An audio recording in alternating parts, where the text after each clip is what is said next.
ஒரு நண்பர் யாருக்கோ ஃபோன் பண்ணிட்டு இருந்தார். அவர் பேசி முடிச்சதும் நான் அவரை பார்த்து, இப்போ ஃபோன் பண்ணீங்களே, அந்த ஃபோன் நம்பர் என்ன அப்படின்னு கேட்டேன். அவர் தலையை சொரிஞ்சுக்கிட்டார். ஞாபகம் வரலன்னார். சரி சார், அதை விடுங்க, உங்கள் மனைவி பேர் என்ன அப்படின்னு கேட்டேன். மாலதின்னார். என்ன சார் இது வேடிக்கை, கொஞ்ச நேரத்துக்கு முன்னாடி பேசின ஃபோன் நம்பர் மறந்து போச்சு. எப்போவோ கல்யாணம் பண்ணிக்கிட்ட மனைவி பேர் மறக்கலை, அதை கரெக்டாக சொல்லிவிட்டீங்களே அப்படின்னு கேட்டேன். அவர் என்ன ஒரு மாதிரியாக பார்த்தார். அவர் அப்படி என்னை பார்த்ததில் ஒன்றும் தப்பு இல்லை. ஏன்னா நாம் எல்லாருமே அப்படித்தானே. ஒரு குறிப்பிட்ட காரியத்துக்காக தொலைபேசியில் ஒருத்தட்ட பேசுகிறோம். அதுக்கப்புறம் அந்த எண் நமக்கு அனாவசியம், அதனால் மறந்துடுறோம். இதுக்கு பேர் தான் தற்காலிக ஞாபகம். ஆனால் மனைவி பேரை மறந்துட முடியுமா? முடியாது. அது அவசியமான ஒன்று. அடிக்கடி அந்த பேரை உபயோகப்படுத்துகிறோம். அதனாலேயே அது முக்கியங்கிறதுனாலேயே அதை மறக்கிறது இல்லை. இதுக்கு பேர் நிரந்தர ஞாபகம். சரி, இந்த தற்காலிக ஞாபகம், நிரந்தர ஞாபகம், இது ரெண்டு ஞாபக அளவுகளையும் கட்டுப்படுத்துறது எது அப்படின்னா மூளைக்குள்ள நடக்கிற மின்சார நடவடிக்கைகள் தான். தற்காலிக ஞாபகம் ஒரு மின்னல் மாதிரி தோன்றி மறையுது. நிரந்தர ஞாபகம் ஒரு படிவம் போல மூளையில படிஞ்சுடுது. ஒரு சம்பவத்தின் பல பிரதிகள் மூளையில பல்வேறு பகுதிகளிலேயும் படிகிறதுனால ஒன்று மறைஞ்சாலும் மறந்தாலும் இன்னொன்று மறையறதில்லை. இப்படிப்பட்ட நிலைமையில தான் இந்த தொண்டையில இருக்கு, வாயில வரமாட்டேங்குது சார் அப்படிமா. ஒருத்தருக்கு எந்த துறையில ஆர்வமும் ஈடுபாடும் அதிகமோ அது சம்பந்தமான ஞாபக சக்தி அதிகமா இருக்கும். தொழிலை விரும்புகிற ஒரு டெலிஃபோன் ஆபரேட்டருக்கு எண்கள்லாம் நல்ல ஞாபகம் இருக்கும். அது மாதிரி கவிஞர்களுக்கு வார்த்தைகள் நல்ல ஞாபகத்தில் இருக்கும். இது ஒரு பக்கம் இருந்தாலும் ஒரு மூளை எண்களை விட எழுத்துக்களை விட படங்களை ரொம்ப சுலபமா ஞாபகத்தில் வச்சுக்குது. புரிஞ்சுக்கிற தன்மை, அனுபவம், புத்தி கூர்மை இது கூடி குறையிறத பொறுத்து ஞாபக சக்தியும் ஏறும் இறங்கும். இப்போ உதாரணத்துக்கு ஒரு பையனுக்கு படித்தது எதுவும் ஞாபகத்தில் இல்லைன்னா அவன் அதை சரியாக புரிஞ்சுக்கலன்னு அர்த்தம். இந்த மறதிங்கிறது எந்த சமயத்தில் ஒரு பிரச்சனை ஆகுது தெரியுமா? உங்களுக்கு வேண்டியப்பட்ட ஒருத்தரை ஞாயிற்றுக்கிழமை சாயந்தரம் சரியாக 5 மணிக்கு கடற்கரைக்கு வர சொல்லிவிட்டு அந்த நேரத்தை மறந்துவிட்டா அது பரவாயில்ல, வர சொன்னதையே மறந்துவிட்டாதான் நிலைமை மோசம்னு அர்த்தம். இப்படி இருந்தால் இது சிகிச்சை எடுத்துக்க வேண்டிய நிலைமைங்கிறத புரிஞ்சுக்கணும். ஆமாம், இதுக்கும் மருந்து இருக்கு. ஆனால் மூளை குறிப்பிட்ட அளவுக்கும் கீழே இயங்குறப்போவோ இன்னொன்று சொல்லுவாங்க, இந்த நியூரோ டிரான்ஸ்மிட்டர் அப்படின்னு சொல்லுவாங்க. அப்படிங்கிற மூளை ரசாயனம் ரொம்பவும் குறைஞ்சி போகிறப்போ மட்டும்தான் உபயோகப்படும். டாக்டர் என்ன சொல்கிறாங்க தெரியுமா? மூளையை பொறுத்த வரைக்கும் அதில் ஞாபக சக்தி அதிகமாக உள்ள மூளை, மறதி உள்ள மூளை அப்படின்னு ஒன்றும் கிடையாது அப்படிங்கிறாங்க. நினைவு வச்சுக்கிறதுக்கு பயிற்சி அளிக்கப்பட்ட மூளை, பயிற்சியற்ற மூளை அப்படின்னு வேணும்னா சொல்லலாம் அப்படின்னு சொல்கிறாங்க. அதனால நம்ம ஞாபக சக்திங்கிறது நம்ம கிட்ட இருக்கிற பயிற்சி, முயற்சி இதை பொறுத்து தான் அமையும். ஒருத்தர் ஒரு பென்சிலை எங்கேயோ வச்சுக்கிட்டு தேடிக்கிட்டு இருந்தார். அப்புறம் என்னமோ தீவிரமா யோசனை பண்ணி அதை ஞாபகப்படுத்தி பார்த்துக்கிட்டு இருந்தாராம். எதிரில் உட்காந்துருந்தவர் சொன்னார், பென்சிலை தானே தேடிட்டு இருக்கீங்க, அது உங்க வலது காதில் இருக்குது சார் அப்படின்னாராம் அவரு. இதுக்கு அவரு சொல்லியிருக்காரு, பென்சிலை வலது காதில் தான் வச்சிருக்கேங்கிறது எனக்கு நல்லா ஞாபகம் இருக்கு, ஆனா எது வலது காதுங்கிறது தான் மறந்து போச்சு அப்படின்னாராம். அவர் அதை தான் யோசிச்சுட்டு இருந்திருக்கிறார். துஷ்டரை கண்டால் தூர விலகு, இப்படி ஒரு பழமொழி உண்டு. எதுக்காக இப்படி சொல்லி வச்சாங்க? துஷ்டன் ஏதாவது தொந்தரவு கொடுப்பான், அதனால அவனை கண்டா பயந்துக்கிட்டு ஓடி ஒளிஞ்சுக்கோ அப்படின்னா இதுக்கு அர்த்தம் அப்படி இல்லை. ஒரு துஷ்டன் கிட்ட நெருங்கி போறோம்னு வச்சுக்கோங்க, அவன் நமக்கு கெடுதலான ஆலோசனைகள் எதையும் சொல்லலாம், அல்லது அவன் தீய உணர்வுகள் உள்ளவனா இருக்கலாம், அல்லது தீய செயல்கள் செய்யக்கூடியவனா இருக்கலாம், அல்லது தீய நட்புனால அவன் ஏற்கனவே கெட்டு போனவனா கூட இருக்கலாம். இப்படிப்பட்டவனை நெருங்கி போனா அவனோட பாதிப்பு நமக்கும் வந்துடும். அதனால விலகி போ அப்படின்னு சொல்றாங்க. இதையே கொஞ்சம் விவரமா இப்ப பார்ப்போமே. இப்ப இந்த துஷ்டர்களை 4 வகையா பிரிக்கிறாங்க. இந்த 4 வகைக்கும் உதாரணம் வேணும்னா வேற எங்கேயும் போக வேண்டியதில்லை, மகாபாரதத்தை பார்த்தாவே போதும். அதுல இந்த 4 வகையான தீயோரும் வர்றாங்க. முதல் வகைக்கு உதாரணம் சகுனி. இவன் மனசுல எப்பவும் தீய எண்ணங்கள் தான் நிறைஞ்சி இருக்கும். கனவுல கூட தீய ஆலோசனைகள். யாராவது ஒருத்தர் நல்லபடியா வாழ்ந்தா அதை இவனால சகிச்சிக்க முடியாது. இப்படிப்பட்டவனோட நெருங்கிய தொடர்பு துரியோதனனுக்கு கிடைச்சது. துரியோதனன் எப்படின்னா அவன் ஏற்கனவே தீய காரியங்கள் செய்யறதுக்கு தயங்காதவன். அப்படிப்பட்டவனுக்கு தீய போதனைகள் செய்யறதுக்கு சகுனி உதவுனா. இந்த 2 பேரோட சகவாசம் இன்னொருத்தனுக்கு கிடைச்சது. அவன் யாருன்னா துச்சாதனன். அவன் தீய நடத்தை உள்ளவன். இந்த 3 பேரும் ஒண்ணு சேர்ந்தா என்னத்துக்கு ஆகும்? உலகமே கெட்டு போடும்ல. இந்த 3 துஷ்டர்களோட நல்லவன் ஒருத்தன் சேர்ந்தான். அவன் தான் கர்ணன். கர்ணன் இயல்பாவே உத்தம குணம் உள்ளவன். அவன் நல்லவங்களோட சேராம இப்படிப்பட்ட கெட்டவங்க கிட்ட வந்து நட்பு வச்சுக்கிட்டான். அதனால அவனும் தீய செயல்களில் ஈடுபடுறது மாதிரி ஆயிடுது. துரியோதனனுடைய நண்பனா அவனுடைய ஆதரவுல வளர்ந்ததுனால அவனுக்கு துணையா இருக்க வேண்டி இருக்குது அப்படின்னா. நட்பு உரிமையினால உதவி புரிய வேண்டியது சரிதான், அது தப்புன்னு சொல்ல முடியாது. இருந்தாலும் தீய செயல்களுக்கு உதவி செய்யறது சரியில்லை. புத்தி பலம் புஜ பலம் எல்லாம் இருந்தா கூட தெய்வ பலம் இல்லைன்னா ஜெயிக்க முடியாது. கர்ணன் வந்து மகா வீரன், இருந்தாலும் கடைசியில் அவன் கதி என்னாச்சு? அவங்ககிட்ட எல்லா நல்ல குணங்களும் இருந்தது, இருந்தாலும் ஏன் இப்படி ஆச்சு? தீயவர்களுடைய சேர்க்கை தான் காரணம். அவங்களோட சேர்ந்ததுனால இவனையும் அப்படியே நினைக்க ஆரம்பிச்சுட்டாங்கல்ல.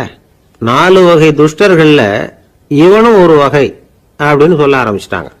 அதாவது தீய ஆலோசனைக்கு சகுனி, தீய உணர்வுகளுக்கு துரியோதனன், தீய செய்கைக்கு துச்சாதனன், தீய நட்புக்கு கர்ணன். இப்படி உதாரணமாயிட்டான். அதனாலதான் துஷ்டரை கண்டால் தூர விலகு அப்படின்னு சொன்னாங்க. அது புராண காலம். இப்பெல்லாம் நிலைமை வந்து கொஞ்சம் வேற விதமா இருக்குது. அன்னைக்கு ஒரு நாள் அப்படிதான் ஒரு காட்டு பாதையில யாரோ ஒருத்தர் அடிபட்டு கிடந்தார். யாரோ ஒரு துஷ்டன் அவனை வந்து அடிச்சு போட்டுட்டு போயிட்டான் போல இருக்கு. அந்த வழியா போன ஒருத்தர் பரிதாபப்பட்டு அவனை போய் தூக்குனார், ஆறுதல் சொன்னார். இதை பாருங்க, இந்த வழியா எப்பவும் தனியா வரக்கூடாது. ஏன்னா இங்க ஒரு ரவுடி இருந்துகிட்டு வர்றவங்க போறவங்களெல்லாம் வழிப்பறி பண்ணிட்டு இருக்கிறதா கேள்விப்பட்டிருக்கிறேன் அப்படின்னாராம். இனிமே அப்படி கேள்விப்பட மாட்டீங்க அப்படின்னு அந்த ஆளு. ஏன்னு கேட்டிருக்காரு இவர்.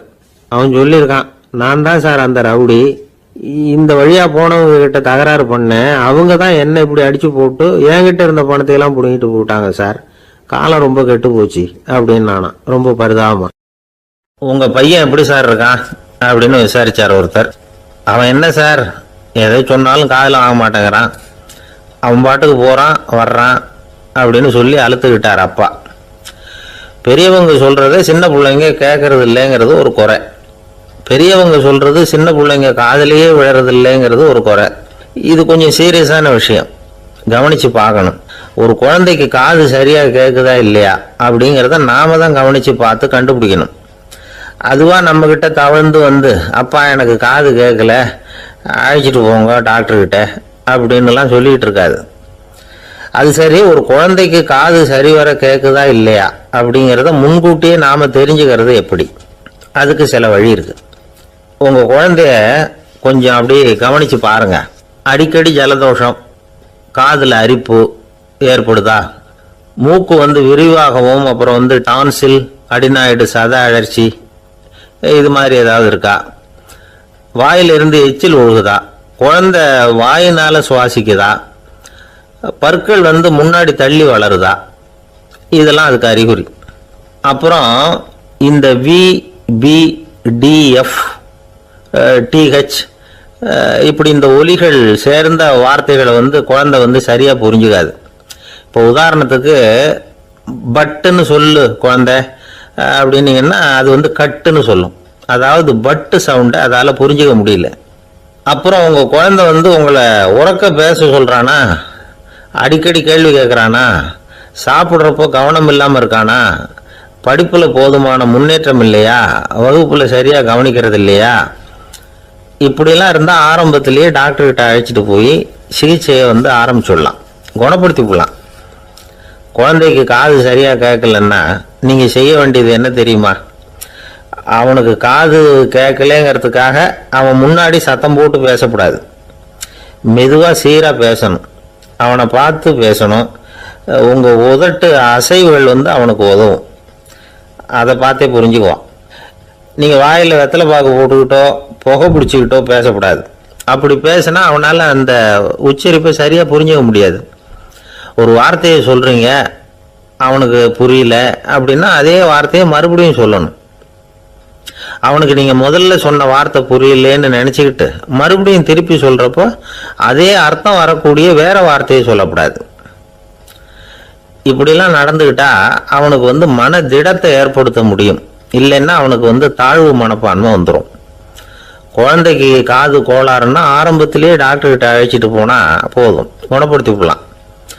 அப்புறம் பார்த்துக்கலாமே அப்படின்னு அலட்சியமாக இருந்துட்டாதான் கஷ்டம். சில பேர் கோபத்தில் சின்ன பிள்ளைங்க காதை பிடிச்சி திருகிறது உண்டு. இது ரொம்ப தப்பு. காது கையோடு வந்துட்டா என்ன பண்ணுறது? ஒரு வேடிக்கை கதை. அது கதை தான், நிஜமாக நடந்தது இல்லை. அது மாதிரி நடக்கவும் நடக்காது. ஒரு வேடிக்கைக்காக சொல்லப்படுற கதை. அதாவது ஒரு வீட்டில் அப்பா வந்து அம்மாவை பார்த்து சொல்லிகிட்டு இருக்கார், இதை பாரு, நாளைக்கு காலையில் என்னை சீக்கிரம் எழுப்பி விட்ரு, நான் செங்கல்பட்டு வரைக்கும் போயிட்டு வர வேண்டியிருக்கு அப்படின்னாராம். இதை அவங்க பையன் காதில் வாங்கிட்டு இருக்கான். அப்பாவுக்கு சிரமம் வேண்டாமே அப்படின்னு நினச்சி அவனே காலையில் யாருக்கும் தெரியாமல் எழுந்திரிச்சு புறப்பட்டு செங்கல்பட்டு போட்டான். சாயந்தரமாக திரும்பி வந்தான். அப்பா பையனை காணாமல் அலமோதிக்கிட்டு இருக்கிறார். சாயந்தரமாக பையனை பார்த்ததும் எங்கடா போயிட்டு வந்தேன்னு கேட்டார் கோவமா. செங்கல்பட்டுக்கு போயிட்டு வந்தேன்ப்பா, நீ வேணா அலைய வேண்டாமேன்னு அப்படின்னா. எதுக்கடா போனேன்னு அதட்டினார். அதான்ப்பா, நீ நேற்று வந்து அம்மா கிட்ட சொல்லிக்கிட்டு இருந்த, அதை காதில் வாங்கினேன், உனக்காக நான் போயிட்டு வந்தேன் அப்படின்னா. உடனே எந்த காதில் வாங்கினேன் அப்படின்னு சொல்லி காதை பிடிச்சி திருகினார். அந்த காது கையோடு வந்துட்டுது. இது நடந்து கொஞ்ச நாள் கழிச்சு அந்த அப்பாவும் பையனும் கடத்தெருவில் போயிட்டு இருக்கிறாங்க. எதிரில் ஒரு நாய் ஓடி வந்தது. அதுக்கு 2 காதும் இல்லை. என்ன இது, இந்த நாய்க்குட்டிக்கு 2 காதும் இல்லை அப்படின்னாரு அப்பா. அதுக்கு பையன் சொல்கிறான், அப்பா அது 2 தடவை செங்கல்பட்டுக்கு போயிட்டு வந்துடுவோம் அப்படின்னானா. ஒரு ஊரில் ஒரு பெரிய ஞானி இருந்தார். அவர் படுக்கையில் இருந்தார். இன்னும் கொஞ்ச நேரம்தான் அவர் இந்த உலகத்தில் இருக்க போகிறார். அவரை சுற்றி ஏகப்பட்ட கூட்டம். ஏற்கனவே அவருடைய உபதேசங்களை கேட்டவங்க பல பேர் வந்து அவரை சுற்றி நிற்கிறாங்க. அந்த ஞானி மெதுவாக கண்ணை திறந்து பார்க்குறார். எல்லாரும் அவருடைய கடைசி வார்த்தையை கேட்கறதுக்காக அவளோட காத்துக்கிட்டு இருக்கிறாங்க. அந்த ஞானி மெதுவாக பேச ஆரம்பித்தார். நான் என்னுடைய வாழ்நாள் பூராவும் உங்களுக்கு நிறைய போதனைகள் சொல்லிக்கிட்டு இருக்கிறேன். பேரானந்தம், மகிழ்ச்சி, தியானத்தன்மை, இதை பற்றியெல்லாம் சொல்லியிருக்கிறேன். இப்போ நான் வேற ஒரு கரைக்கு போயிட்டு இருக்கிறேன். நான் இனிமேல் இந்த கரையில் இருக்க மாட்டேன். நீங்கள் நான் சொன்னதையெல்லாம் கேட்டீங்க, ஆனால் எதையும் நீங்கள் வந்து நடைமுறைப்படுத்தி பார்க்கல. எல்லாம் கேட்டதோடு சரி, அதோட விட்டுவிட்டீங்க. அப்புறம் அதை தள்ளி போட்டுக்கிட்டே வந்துட்டீங்க. மேலே அதை தள்ளி போடுறதுல எந்த பிரயோஜனமும் கிடையாது. இப்போ நான் போய்கிட்டு இருக்கிறேன். உங்களில் யாராவது என்னோட வர்றதுக்கு தயாரா அப்படின்னு கேட்டார். அவ்வளவுதான், யாரும் வாய திறக்கல. ஒரே மௌனம், சத்தமே இல்லை. ஒருத்தர் பார்த்துக்கிட்டே நிற்கிறாங்க. அந்த கூட்டத்தில் ஒரு ஆள் அந்த ஞானி கூடவே 40 வருஷத்துக்கு மேலே இருந்திருக்கிறான். அவனும் வாயை திறக்காம இன்னொருத்தன் முகத்தை பார்த்துக்கிட்டே நிற்கிறான். இந்த சமயத்தில் பின்னாடி நின்றுகிட்டு இருந்த ஒருத்தன் கையை தூக்கினான். ஞானி அவனை பார்த்தார். சரி, ஒருத்தனுக்காவது நம்மோட வர்றதுக்கு தைரியம் இருக்குது அப்படின்னு நினைச்சார். ஆனால் அந்த ஆள் என்ன சொன்னான் தெரியுமா? ஐயா, நீங்கள் கேட்குறப்போ நான் உடனே எழுந்திருக்கல, கையை மட்டும்தான் தூக்கினேன். என்ன காரணம்னா, நான் எப்படி அடுத்த கரைக்கு வந்து சேர்றதுங்கிறது தெரிஞ்சுக்கிறதுக்காக தான். அந்த விவரத்தை மட்டும் இப்போ உங்ககிட்ட இருந்து நான் தெரிஞ்சுக்க ஆசைப்படுறேன். ஏன்னா இப்போ நான் உங்கள் கூட வர்றதுக்கு தயாராக இல்லை. எவ்வளவோ காரியங்களை நான் இன்னும் இங்கே முடிக்க வேண்டி இருக்குது. வீட்டுக்கு ஒரு விருந்தினர் வந்திருக்கிறார். என்னுடைய இளைய மகனுக்கு கல்யாணம் பண்ணி வைக்கணும். அதனால் இன்னைக்கு உங்கள் கூட வர முடியாது. அது மட்டும் இல்லை, இப்போ உங்கள் கூட அடுத்த கரைக்கு வந்தால் திரும்பி வர முடியாதுன்னு வேற சொல்கிறீங்க. அதனால் இப்போ நான் வரல. இன்னொரு நாள் நிச்சயமாக நான் வர்றேங்க, வந்து உங்களை சந்திக்கிறேன். அதனால் இப்போ நீங்கள் இன்னொரு தடவை எங்களுக்கு விளக்கமாக சொல்லணும். ஏற்கனவே பல தடவை சொல்லியிருக்கிறீங்க. தயவு பண்ணி இப்போ ஒரு தடவை சொன்னீங்கன்னா சௌகரியமாக இருக்கும். அந்த அடுத்த கரையை அடையிறது எப்படி, இப்போ ஒரு தடவை அதை விளக்கமாக சொல்லிட்டீங்கன்னா நல்லா ஞாபகப்படுத்திக்குவேன். அது சரியான சமயம் வர்றப்போ இது எனக்கு உதவியாக இருக்கும் அப்படின்னு நானா. ஆனால் உண்மை என்ன தெரியுமா? அந்த சரியான சமயம் வரவே இல்லை அப்படிங்கிறது தான் உண்மை. இப்படி அந்த கதை முடியும். இந்த கதை வந்து அந்த ஒரு ஆளுக்கு மட்டும் இல்லை, கிட்டத்தட்ட எல்லாருக்குமே அது பொருந்தும் அப்படிங்கிறாங்க விவரம் தெரிஞ்சவங்க. எல்லாருமே அந்த சரியான தருணத்துக்காக தான் காத்துக்கிட்டு இருக்கிறாங்களாம். அதுக்காக ஜோசியம் பார்க்குறாங்க, கைரேகை பார்க்குறாங்க. நாளைக்கு என்ன நடக்குங்கிற ஆவலில் எல்லாரும் காத்துக்கிட்டு இருக்கிறாங்க. ஆனால் அந்த ஒரு நாள் ஒருபோதும் வரப்போகிறதில்ல. நீங்கள் தள்ளி போடுறதுக்காக பல அர்த்தமில்லாத காரணங்களை தேடுறீங்க அப்படிங்கிறார் ஒரு ஞானி. காத்திருக்கிறதுலேயே நம்ம காலம் ஓடி போயிடுது. ஏன்னா இன்னைக்கு நாம் சிந்திக்கிறது நாளைக்கு நாம் சிந்திக்கிறது இல்லை. ஒவ்வொரு நாளும் ஒவ்வொரு மாதிரி போயிடுது. நாளைக்கு மறுநாளை பற்றியே சிந்திக்கிறோம். இப்படியே அது பாட்டுக்கு போயிடும். கரையை தொட்டு பார்க்குறது எப்போ, இதுதான் கேள்வி. நமக்கு வேண்டியப்பட்ட ஒருத்தர் ஒரு ரயில்வே பிளாட்ஃபாரத்தில் நின்றுட்டு இருக்கிறார். அங்கே இருக்கிறவங்க கிட்ட கேட்குறாராம், விசாரிக்கிறார். ஏங்க கிழக்க போகிற ரயில் போயிட்டுதுங்களான்னாராம்.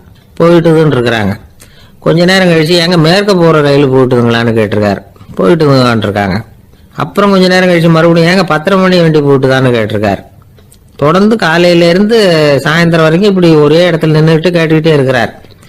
இதை பார்த்துக்கிட்டு இருந்த ஒருத்தர் அவர்கிட்ட வந்து, ஏங்க நீங்கள் எங்கே போகணும் அப்படின்னு கேட்டாராம். இவர் மெதுவாக சொன்னாராம், இந்த ரயில்வே லைனை தாண்டி அந்த பக்கம் போகணும் அப்படின்னாராம். ஒரு காலத்தில் பிரஷ்யா அப்படின்னு ஒரு தேசம் இருந்தது. இப்போ ஜெர்மனி இருக்குல்ல, இதோட பெரும்பகுதி ஒரு காலத்தில் பிரஷ்யாங்கிற பேரில் இருந்தது. அப்போ அதுக்கு அரசராக இருந்தவர் மகா ஃப்ரெடரிக், அதாவது ஃப்ரெடரிக் தி கிரேட் அப்படின்னு சொல்லுவாங்க. அந்த ராஜாவுக்கு ஒரு சந்தேகம், நாம் பல வகையான வரிகளை விதித்து வசூல் பண்ணுறோம், அப்படி பண்ணி வருமானம் குறைஞ்சிக்கிட்டே போகுதே, இதுக்கு என்ன காரணமாக இருக்கும்? இதுதான் அவருக்கு ஏற்பட்ட சந்தேகம். ஒரு சமயம் அந்த அரசர் தம்முடைய அமைச்சர்களையும் பிரபுக்களையும் தளபதிகளையும் கூப்பிட்டு ஒரு விருந்து வச்சார். விருந்து முடிஞ்சதும் அவங்கள பார்த்து இந்த சந்தேகத்தை கேட்டார். வரிகள் அதிகமாக விதித்து வருமானம் குறையறதுக்கு என்ன காரணம் அப்படின்னு கேட்டார். பல பேருக்கு இதுக்கு சரியாக பதில் சொல்ல தெரியல. அனுபவசாலியான ஒரு தளபதி எழுந்திருச்சார். அரசே, அது எப்படிங்கிறத இப்போ உங்களுக்கு காட்டுறேன்னார். உடனே ஒரு பெரிய பனிக்கட்டி ஒன்றை தன்னுடைய கையில் எடுத்தார். அதை அப்படியும் எப்படியும் திருப்பி பார்த்தார். அப்புறம் அடுத்தவர்கிட்ட கொடுத்தார். அவரும் அதை அப்படியும் இப்படியும் திருப்பி பார்த்துட்டு அடுத்தபடியாக இருந்தவர்கிட்ட கொடுத்தார். இப்படியே இதை ஒவ்வொருத்தரா பார்த்துட்டு ஒவ்வொரு கையா மாறி கடைசியில மன்னர் கைக்கு போய் சேர்ந்தது. மன்னர் கைக்கு அந்த பனிக்கட்டி போய் சேர்ந்தப்போ அது கொஞ்சம் கொஞ்சமா உருகி ஒரு பட்டாணி கடலை சைஸுக்கு ஆயிட்டுது. மன்னர் யோசனை பண்ணார், வரி அதிகமா போட்டாலும் வந்து சேர்றது குறைவா இருக்கிறதுக்கு என்ன காரணம் அப்படிங்கிறது அவருக்கு புரிஞ்சு போச்சு. காலம்தான் மாறிட்டு இருக்கே தவிர இந்த கையூட்டு வாங்குற பழக்கம் மாறினதாக தெரியல. இன்னொரு ராஜா இருந்தார். அவர் தன்னுடைய ராஜாங்கத்தில் லஞ்ச ஊழலே சுத்தமாக இருக்கக்கூடாது அப்படின்னு நினைச்சார். அவர்கிட்ட பல்வேறு துறைகளுக்கும் பொறுப்பாக இருந்த பல பேரும் ரொம்ப சுத்தமாகவும் நேர்மையாகவும் இருந்தாங்க. ஒரே ஒருத்தர் மட்டும் எல்லார்கிட்டையும் லஞ்சம் வாங்கிட்டே இருந்தார். அவரை வேற வேற துறைகளுக்கு மாற்றி பார்த்தாரு. அந்த ராஜா என்னென்னமோ பண்ணி பார்க்குறாரு. எந்த வேலையை கொடுத்தாலும் அதுலேயும் லஞ்சம் வாங்குறதுக்கு ஒரு வழியை உண்டு பண்ணிக்குவார் அந்த ஆள். ராஜாவுக்கு இது ஒரு பெரிய தலைவலியாக போட்டுது. இவர் என்ன பண்ணுறது, இவருக்கு என்ன வேலையை கொடுக்கறது, கொஞ்சம் கூட லஞ்சம் வாங்கறதுக்கு சான்ஸே இல்லாத ஒரு வேலையை கொடுக்கணும் அப்படின்னு திட்டம் போட்டார். ஒரு நாள் அவருக்கு அந்த உத்தரவும் போட்டுட்டார். அதாவது அவருக்கு என்ன வேலைன்னா, கடற்கரையில் தான் அவருக்கு ஆஃபீஸ். அங்கேயே இருந்துக்க வேண்டியது. தினமும் எத்தனை கடல் அலை கரையில் வந்து மோதுது அப்படிங்கிறத கணக்கு எடுத்து ராஜாவுக்கு தெரிவிக்க வேண்டியது. இதுதான் அவருக்கு வேலை. பேசாமல் அலையை எண்ணிட்டு உட்காந்துருக்கிட்டோம், அப்போவாவது அவர் லஞ்சம் வாங்குற சந்தர்ப்பம் இல்லாமல் போயிடும் அவருக்கு அப்படின்னு நினைச்சார் ராஜா. இந்த ஆள் கடற்கரைக்கு போய் டியூட்டியில் ஜாயின் பண்ணிட்டார். ஒரே மாசத்துல அங்கே சொந்தமாக ஒரு பிரம்மாண்டமான மாளிகை கட்டி விட்டாரு. ராஜாவுக்கு இது பெரிய ஆச்சரியமா போச்சு. அலைய என்ற வேலையில் அந்த ஆள் எப்படி பணம் சம்பாதிச்சார் அப்படின்னு விசாரிச்சு பார்த்தார் அக்கம் பக்கத்தில். அந்த ஆள் என்ன பண்ணியிருக்கிறாருன்னா, கடற்கரையில் போய் பொறுப்பை ஏற்றுக்கிட்ட உடனே அங்கே இருந்த மீனவர்கள்கிட்ட எல்லாம் இந்த கரையில் வந்து ஒரு நாளில் வந்து மோதுற அலைகள் எத்தனை அப்படின்னு கேட்டிருக்காரு. அது எப்படிங்க தெரியும்னு இருக்காங்க அவங்க. தினமும் அந்த எண்ணிக்கை தெரியணும். நம்ம ராஜாவுக்கு தினமும் அறிக்கை அனுப்பணும், டெய்லி ரிப்போர்ட்டு. தவறுனா நீங்கள் இந்த கடலில் போய் மீன் பிடிக்கிறதுக்கு ராஜாவோட அனுமதி கிடைக்காது அப்படின்னு இருக்காரு. உடனே மீனவர்களும் பயந்து போட்டாங்க. கடலுக்கு போகிறதுக்கு அனுமதி இல்லைன்னா பட்டினி கிடக்கிறது மாதிரி ஆயிடுமே. மெதுவாக அந்த ஆளுகிட்ட போனாங்க. காதோட காதா சொன்னாங்க, ஐயா, எங்களால் வந்து கடல் அலையை வந்து எண்ண முடியாது. தினமும் எங்களால் முடிஞ்சதை உங்களுக்கு பணமாக கொடுத்துட்றோம். நீங்கள் தான் ராஜா கிட்ட சிபாரிசு பண்ணி நாங்கள் தொடர்ந்து மீன் பிடிக்கிறதுக்கு அனுமதி வாங்கி கொடுக்கணும் அப்படின்னு வேண்டிக்கிட்டாங்க. பணம் தினமும் வந்து சேர ஆரம்பிச்சுட்டுது. பதவியில் மற்ற பதவியோட இந்த பதவி எவ்வளவோ மேல் அப்படின்னு நினச்சிட்டோம் அந்த ஆள். அது மட்டும் இல்லை, தயவு பண்ணி என்னை இந்த இடத்த விட்டு மாற்றி விடாதீங்க சார் அப்படின்னு வேற கேட்க ஆரம்பிச்சிட்டானா. ஒரு கடைக்கு போனேன், 5 ரூபா பணத்தை எடுத்து கொடுத்தேன். ஒரு தினசரி பத்திரிகையை கேட்டேன். அவர் உடனே அங்கே அடுக்கி வச்சிருந்த பத்திரிகையில் ஒன்று எடுத்து என் கையில் கொடுத்தார். வாங்கிக்கிட்டேன். மீதி பணத்தை எடுத்தார். அதையும் என் கையில் கொடுக்கணும்ல, கொடுக்கல. எதிரில் இருந்த பலகையில் வச்சு எடுத்துக்க சொன்னார். எப்பவும் அவர் அப்படி தான் பண்ணுவார். நானும் எடுத்துக்கிட்டு வந்துடுவேன். இவர் ஏன் இப்படி பண்ணுறாருங்கிறது எனக்கு ரொம்ப நாளாக ஒரு சந்தேகம். ஒரு நாள் அவர்கிட்டயே இதை கேட்டுவிட்டேன். ஏங்க, நீங்கள் உங்கள் கடைக்கு வந்து பொருள்கள் வாங்குறவங்களுக்கு நீங்கள் பாக்கி சில்லறையை கொடுக்குறப்போ பலகையில் வச்சு விட்றீங்க, கையில் கொடுக்க மாட்டேங்கிறீங்களே, ஏன் அப்படின்னு கேட்டேன். காசை கையில் கொடுத்தா நம்மக்கிட்ட இருக்கிற லட்சுமி போயிடுவா சார் அப்படின்னார். அதாவது பணம் செலவாயிடும் அப்படின்னு அர்த்தமா. இன்னொரு நண்பர், அவர் ஒரு நாள் வழக்கத்துக்கு மாறாக ரொம்ப சோகமாக உட்காந்துருக்கிறார். ஏங்க என்னாச்சு, ஏன் இப்படி கப்பலே கவிழ்ந்தது மாதிரி உட்காந்துருக்குறீங்க அப்படின்னு கேட்டேன். கப்பலே கவிழ்ந்திருந்தா கூட நான் இப்படி கவலைப்பட மாட்டேன் சார், வேற ஒன்று நடந்து போச்சுன்னார். என்னன்னு கேட்டேன். என் உச்சந்தலையில் பள்ளி ஒன்று விழுந்துட்டுதுன்னார். அதுக்காகவா இப்படி அப்படின்னு ஆச்சரியப்பட்டேன். ஆமாங்க, பள்ளி உச்சந்தலையில் விழுந்தால் பலன் என்னன்னு பஞ்சாங்கத்தில் பார்த்தேன், மரணம்னு போட்டிருக்கு. அப்படின்னு சொல்லிவிட்டு அவர் தொடர்ந்து கவலைப்பட ஆரம்பிச்சிட்டார். இப்படியும் ஒருத்தர், என் கூட வேலை பார்க்குற ஒருத்தர் எப்படி தெரியுமா, தினமும் வலது காலை வச்சு தான் ஆஃபீஸுக்கு உள்ளே நுழைவார்.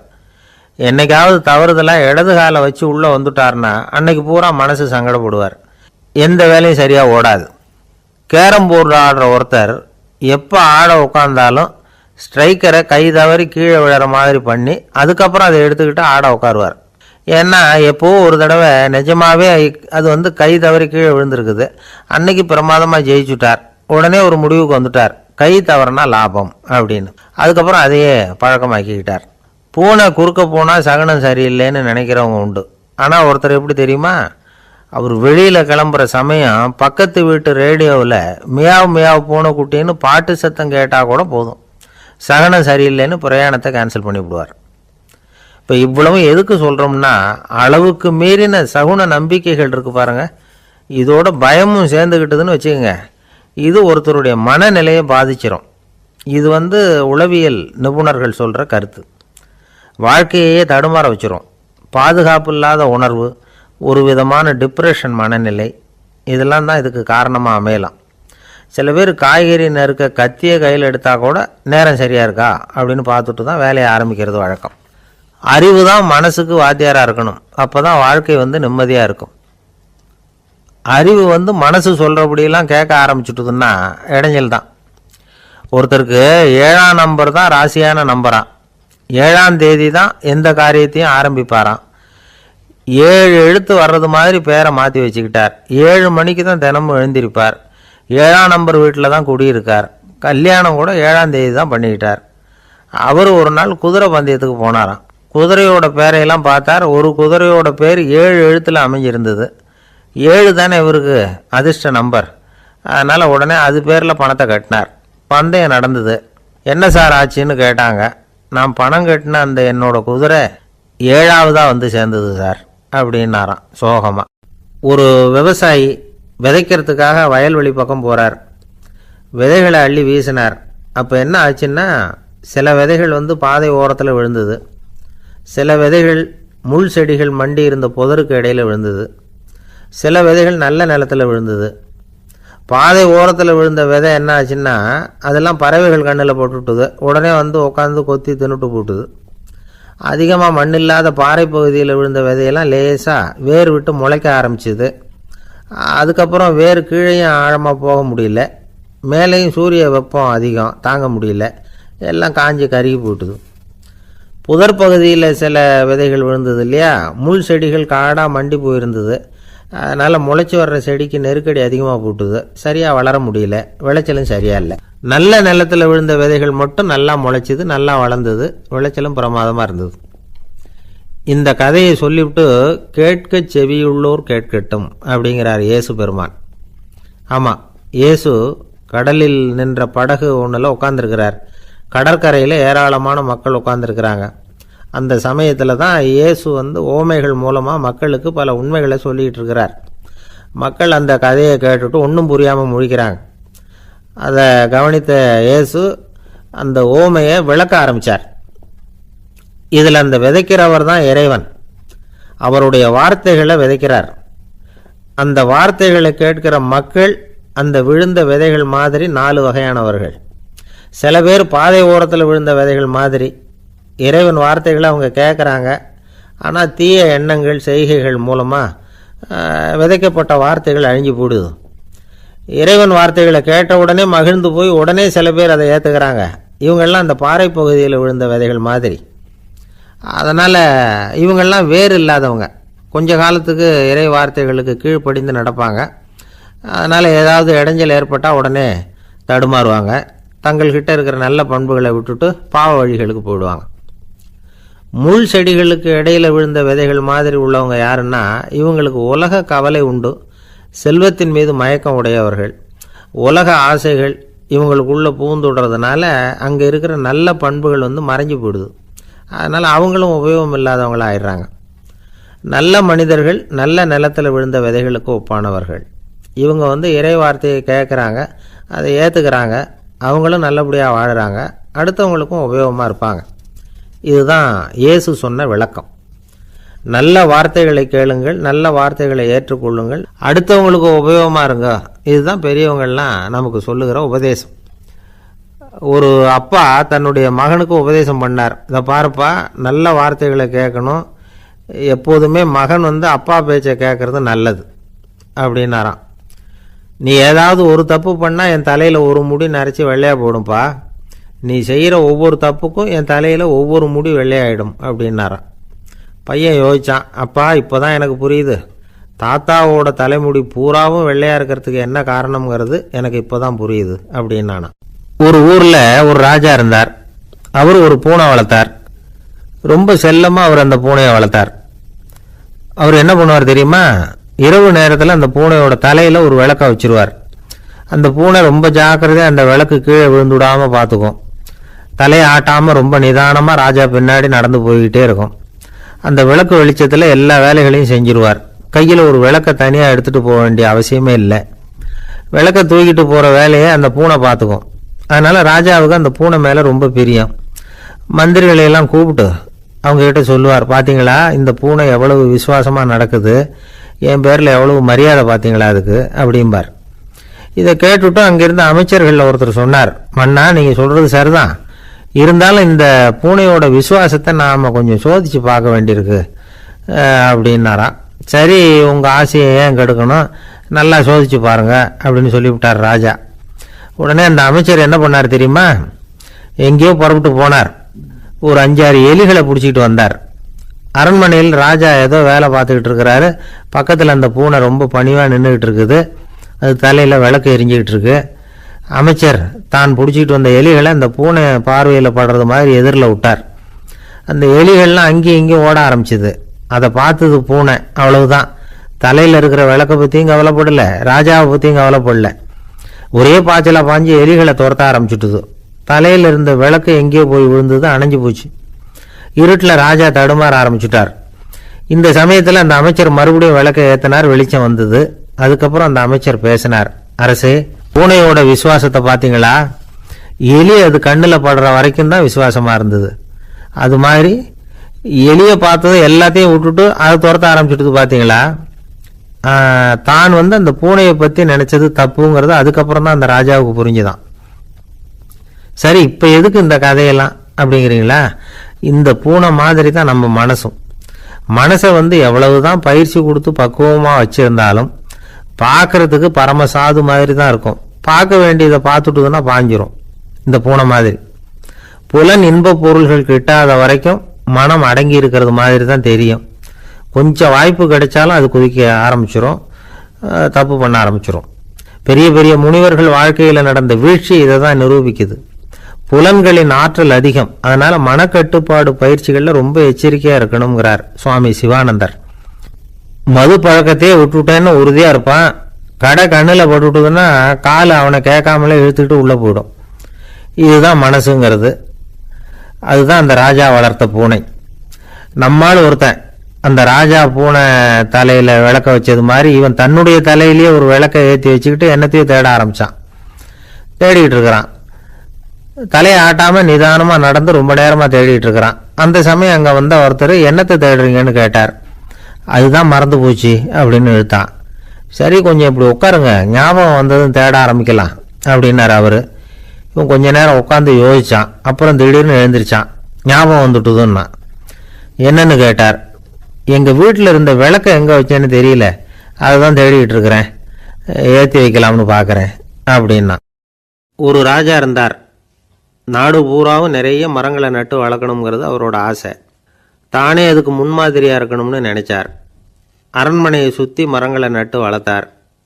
இதை பார்த்துட்டு ஜனங்களும் அவங்கவுங்க வீட்டை சுற்றி மரக்கன்றுகளை நட்டு வளர்த்தாங்க. கொஞ்ச காலத்தில் ஊர் பூரா பசுமையாக மாறிச்சு. எல்லாருக்கும் சந்தோஷமாக இருந்தது. இது ஒரு பக்கம் இருக்கட்டும். இப்போ நான் சொல்ல போகிற கதை வேறு. அதாவது அந்த ராஜா ஒரு நாள் தன்னுடைய அரண்மனையை சுற்றி இருக்கிற விதவிதமான மரங்களை எல்லாம் போய் பார்த்தார். எப்படி இருக்கிறீங்க அப்படின்னு ஒவ்வொரு மரத்துக்கிட்டையும் விசாரிச்சாராம். எந்த மரமும் சந்தோஷமாக இருக்கிறதா தெரியல. அதுக்கும் மனசில் ஒரு குறை. முதல்ல ஆலமரத்துக்கிட்ட போனார். அது சொல்லிச்சு, மண்ணா, நான் நல்லா பெருசாக வளர்ந்துருக்கிறேன், அடர்த்தியாக இருக்கிறேன், கிளையெல்லாம் 4 பக்கமும் நல்லா படர்ந்து தான் இருக்குது, இருந்தாலும் எந்த பிரயோஜனமும் இருக்கிறதா தெரியல எனக்கு. என்னுடைய பழம்லாம் ரொம்ப சின்னதாக இருக்குது, என் கண்ணுக்கு சரியாக புலப்பட மாட்டேங்குது. நான் இருக்கிற சைஸுக்கு என்னுடைய கிளையில் இருக்கிற பழம்லாம் எவ்வளோ பெருசாக இருக்கணும், அது இத்தினூண்டு இருக்கிறது எனக்கு பெரிய அவமானமாக இருக்குது. இப்படி இங்கே நின்றுக்கிட்டு இருக்கிறதே ரொம்ப கூச்சமாக இருக்குது. ஒரு நல்ல புயல் வந்ததுன்னா பேசாமல் சாஞ்சு விடலாமான்னு பார்க்குறேன் அப்படின்னு புலம்புது ஆலமரம். சரி இருக்கட்டும்னு நினச்சிக்கிட்டு ராஜா அடுத்தபடியாக ஒரு அத்தி மரத்துக்கிட்ட போனார். அதுவும் புலம்ப ஆரம்பிச்சுட்டுது. நான் கூட பெரிய மரம் தான், இல்லை இலையெல்லாம் அழகாக தான் இருக்குது, பழம் அழகாக இருக்குது, இருந்தாலும் உள்ள விஷயம் இல்லையே, அத்தி பழத்தை புட்டு பார்த்தா அத்தனையும் சொத்தை அப்படின்னு பழமொழியே உண்டாயிட்டுதே. இப்படி ஒரு கெட்ட பேரோடு நான் இருக்கணுமா அப்படின்னு புலம்புது அது. சரி இது இருக்கட்டும் அப்படின்னு சொல்லி அடுத்தபடியாக வேப்ப மரத்துக்கிட்ட போனார். அது தன்னுடைய வேதனையை வெளியிட்டது. எனக்கு எவ்வளவோ மருத்துவ குணங்கள்லாம் இருக்கிறதா சொல்லிக்கிறாங்க, இருந்தாலும் என்ன பிரயோஜனம், என்னுடைய பழத்தை மனிதர்கள் யாரும் விரும்பி சாப்பிட்றது இல்லையே அப்படின்னுது. ராஜா அடுத்தாப்புல இருந்த ஒரு பனை மரத்துக்கிட்ட போனார். நான் நல்லா உயரமாக தான் வளர்ந்துருக்கிறேன், மற்ற மரங்கள்லாம் என்னை அண்ணாந்து தான் பார்க்கணும், இருந்தாலும் என்கிட்ட நிழலுக்காக யாரும் ஒதுங்கிறது இல்லையே அப்படின்னுது. என்ன இது எல்லா மரமும் இப்படி திருப்தி இல்லாமல் இருந்துக்கிட்டு இருக்குதே அப்படின்னு நினச்சிக்கிட்டே ராஜா அடுத்தபடியாக அங்கே இருந்த ஒரு பைன் மரத்துக்கிட்ட போனார். அழகாக உயரமாக பசுமையாக தான் இருந்தது, ஆனால் பழமோ பூவோ கிடையாது. அதை நினச்சி அது வருத்தப்பட்டுக்கிட்டு இருக்குது. ஓக் மரம் அது ஒன்று நின்றுட்டு இருந்தது. அது என்ன சொல்லிச்சுன்னா, இலை உதிர் காலத்தில் என் மேலே இருக்கிற எல்லா இலைகளும் உதிர்ந்து போடுது, முடி கொட்டின மனிதர்கள் மாதிரி மொட்டையாக நான் நிற்க வேண்டியிருக்குது, என்ன வாழ்க்கை இது அப்படின்னு சொல்லி அழுத்துக்கிட்டது. சரி புளிய மரம் என்ன சொல்லுது பார்ப்போம்னு அதுக்கிட்ட போனால், என்னுடைய நிழலில் யாருமே தங்க மாட்டாங்க, உடம்புக்கு சூடுன்னு ஒதுங்கி போயிடுவாங்க, அடிமரத்தை பார்த்தீங்கன்னா பட்டையெல்லாம் உறிஞ்சி பார்க்குறதுக்கே கேவலமாக இருப்பேன் அப்படின்னுது அது. முருங்கை மரம் என்ன சொல்லிச்சு தெரியுமா, என்னுடைய இலை காயெல்லாம் சாப்பிட்றவங்களுக்கு சத்து கொடுக்கறது வாசவம்தான், ஆனால் என் உடம்புல சத்தே கிடையாது, கொஞ்சம் வேகமாக காற்று அடிச்சதுன்னா முறிஞ்சி விழுந்துடுறேன், என்ன வாழ்க்கை இது அப்படின்னு சொல்லி அது வருத்தப்பட்டது. ராஜா யோசனை பண்ணார், என்ன இது மரங்கள் பூமியின் வரங்கள்னு சொல்கிறோம், மழை பெய்யறதுக்கு அதுதான் காரணம், பூமி செழிப்பாக இருக்கிறதுக்கும் அதுதான் காரணம், வீடு கட்டுறதுக்கு மரம், நாற்காலி செய்ய உபயோகப்படுத்துறதுக்கும் அதுதான் உபயோகப்படுது, மனுஷனுக்கு வேண்டிய ஆகாரங்களையும் கொடுக்குது, இப்படிலாம் இருந்தும் எல்லா மரமும் நிம்மதி இல்லாமல் இருந்துக்கிட்டு இருக்குதே அப்படின்னு நினச்சார். அப்போது அங்கே இருந்த ஒரு மகிழ மரம் அவர் கண்ணில் பட்டுது. அந்த மரம் மட்டும் கொஞ்சம் நிம்மதியாக மகிழ்ச்சியாக இருக்கிறது மாதிரி தெரிஞ்சுது. உடனே ராஜா அதுக்கிட்ட போனார். உனக்கு மனசில் எதுவும் குறை இல்லையான்னு கேட்டார். இல்லை நான் சந்தோஷமாக தான் இருக்கேன்னு அந்த மகிழ மரம். அப்படியான்னு ஆச்சரியமாக கேட்டார் ராஜா. ஆமாம் மன்னா, இந்த இடத்துல நீங்கள் ஒரு முருங்கை மரத்தையோ வேப்ப மரத்தையோ கூட நட்டிருக்கலாம், ஆனால் இந்த இடத்துல நடுறதுக்கு என்ன தேர்ந்தெடுத்துருக்குறீங்க, அதுவே எனக்கு பெருமை, அதுவே எனக்கு திருப்தி அப்படின்னு தான் மகிழ மரம். மகிழ மரம் சாதாரணமாக தான் இருக்கும், இளம் மஞ்சள் நிறத்தில் பூக்கள், அது காய்ந்தும் மனம் வீசும். மகிழ மரம் மாதிரி மன திருப்தியோடு வாழறதுக்கு நாம் கற்றுக்கணுமா. நாம் இந்த உலகத்தில் ஒரு நாயாவோ நரியாவோ கூட பிறந்திருக்கலாம், மனுஷனாக பிறந்திருக்கிறோம், அதுவே பெருமை தானே. இந்த நிறைவு தான் மகிழ்ச்சியின் ரகசியம். ஒரு பையன் அப்பா கிட்ட போய், அப்பா நீங்கள் இந்த உலகத்தில் ஒரு மனுஷனாக பிறந்தது என்னோட அதிர்ஷ்டம் நானா. ஏண்டா அப்படி சொல்கிறேன்னு இருக்கார் அப்பா. நீங்கள் ஒரு கரடியாக பிறந்திருந்தா இந்நேரம் நானும் ஒரு கரடி குட்டியாக தானே இருந்திருப்பேன் அப்படின்னு நானா பையன்.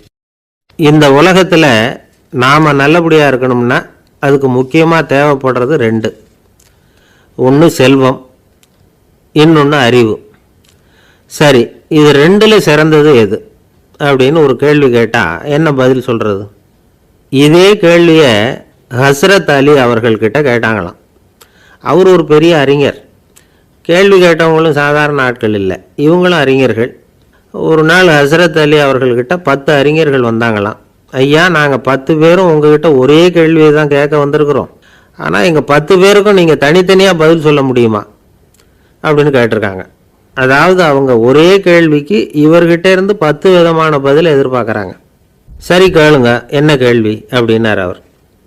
அப்போ தான் அவங்க கேட்டாங்களாம், செல்வம் அறிவு இது ரெண்டில் சிறந்தது எது, இதுதான் கேள்வி. ஹஸ்ரத் அலி என்ன பண்ணார் தெரியுமா, அவங்கள ஒவ்வொருத்தராக கூப்பிட்டார், ஒவ்வொரு விதமான பதிலை சொல்லி அனுப்புனார். முதல்ல ஒருத்தரை கூப்பிட்டார், சொன்னார், அறிவுங்கிறது தீர்க்கதரிசிகள் ஞானிகள் மகான்கள் இவங்களோட பரம்பரை சொத்து, ஆனால் செல்வங்கிறது கொடுங்கோலரின் ஆயுதம், அதனால் அறிவு தான் சிறந்தது அப்படின்னார்.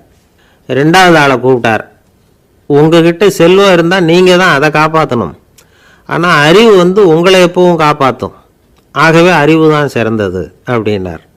3வது ஆளை கூப்பிட்டார், செல்வந்தனுக்கு எப்போதும் விரோதிகள் அதிகம், ஆனால் அறிஞனுக்கு நண்பர்கள் அதிகம், அதனால் அறிவு தான் சிறந்ததுன்னார். அடுத்தவரை கூப்பிட்டார். செல்வம் அடுத்தவங்களுக்கு கொடுக்க கொடுக்க குறையும், ஆனால் கல்விங்கிறது அதிகரிச்சுக்கிட்டே வரும், கொடுக்கறதுனால குறையாது, அதனால் அறிவு தான் சிறந்ததுன்னார். இன்னொருத்தரை கூப்பிட்டார். அறிவு உள்ளவன் எப்பவும் அதை அடுத்தவங்களுக்கு வாரி வழங்கிக்கிட்டே இருப்பான், அதனால் அவங்ககிட்ட தாராளத்தன்மை இருக்கும், ஆனால் செல்வந்தன்கிட்ட கஞ்சத்தனம் தான் இருக்கும், அதனால் அறிவு தான் சிறந்ததுன்னார். ஆறாவது நபரை கூப்பிட்டார். செல்வத்தை கள்வர்கள் திருடிட்டு போக முடியும், ஆனால் அறிவை அப்படி திருடிட்டு போக முடியாது அப்படின்னார். ஏழாவது நபரை கூப்பிட்டார். செல்வம் கால ஓட்டத்தில் அழிஞ்சிரும், ஆனால் அறிவை கால ஓட்டம் ஒன்றும் பண்ண முடியாது, ஆகவே அறிவே சிறந்ததுன்னார். எட்டாவது ஆளை கூப்பிட்டு சொன்னார். செல்வத்துக்கு எப்பவும் எல்லை உண்டு, நிறை உண்டு, அளவு உண்டு, கணக்கு உண்டு, ஆனால் அறிவுக்கு அப்படிப்பட்ட எல்லை எதுவும் கிடையாது, அதனால் அதுதான் சிறந்ததுன்னார். அடுத்தவனை கூப்பிட்டார். செல்வம் உள்ளத்தில் உள்ள ஒளியை போக்கிவிடும், இருட்டை உண்டாக்கிவிடும், விருந்த மனப்பான்மையை குறுகலாக்கிவிடும், ஆனால் அறிவு அப்படி இல்லை, இருண்ட உள்ளத்தில் ஒளியை பாய்ச்சி அதை விசாலப்படுத்துது, அதுதான் சிறந்ததுன்னார். கடைசியாக 10வது நபரை கூப்பிட்டார். செல்வம் மனசில் செருக்கை உண்டாக்குது, ஆணவத்தை ஏற்படுத்துது, அதனால் நானே கடவுள்னு நினைக்கிற அளவுக்கு மனுஷனை தாழ்த்தி விடுது, ஆனால் அறிவு பணிவையும் பண்பாட்டையும் வளர்க்குது, அதனால் அறிவு தான் சிறந்ததுன்னார். ஆக இப்படி 10 பேருக்கும் 10 விதமாக பதில் சொன்னது மூலமாக ஹஸ்ரத் அலி அவர்கள் அறிவு தான் செல்வத்தை விட சிறந்தது அப்படிங்கிறதுக்கு 10 காரணங்களை சுட்டி காட்டியிருக்கார். அந்த அறிஞர் 10 பேர் கேட்ட ஒரே கேள்விக்கு 10 பதில் சொன்னார். நமக்கு வேண்டிய ஒருத்தர் 10 பேர் கேட்ட கேள்விக்கு ஒரே பதில் சொல்லி சமாளித்தார். கேள்வி என்ன தெரியுமா? என்கிட்ட வாங்கின கடனை எப்போயா திருப்பி கொடுக்க போகிற? இதுதான் அந்த 10 பேரும் கேட்ட ஒரே கேள்வி. இந்த மாதம் 26ஆம் தேதி தந்துடுறேன் அப்படிங்கிற ஒரே பதில் சொல்லி அவ்வளவு பேரையும் இவர் அனுப்பி வச்சுட்டாராம். எல்லாரும் போனதுக்கப்புறம் இவரை தனியாக கூப்பிட்டு கேட்டிருக்கிறாங்க. அது என்ன சார் கணக்கு, 26ஆம் தேதி அன்னைக்கு என்ன அதிசயம் நடக்க போகுது அப்படின்னு கேட்டிருக்காங்க. அதிசயம் அன்னைக்கு இல்லை, அதுக்கு முத நாளே நடக்க போகுதுன்னாராம்.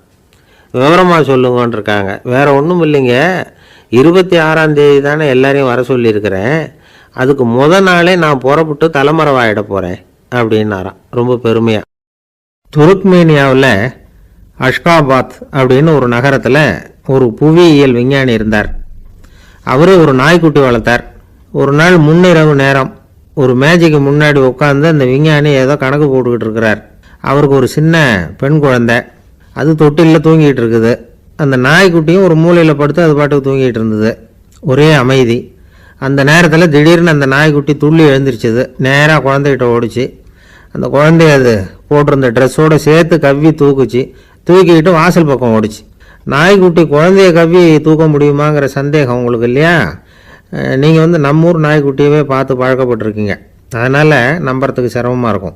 அந்த ஊர்லெலாம் அது ரொம்ப ஸ்ட்ராங்காக இருக்கும், ஒரு ஏதோ கண்ணுக்குட்டி மாதிரி இருக்கும்.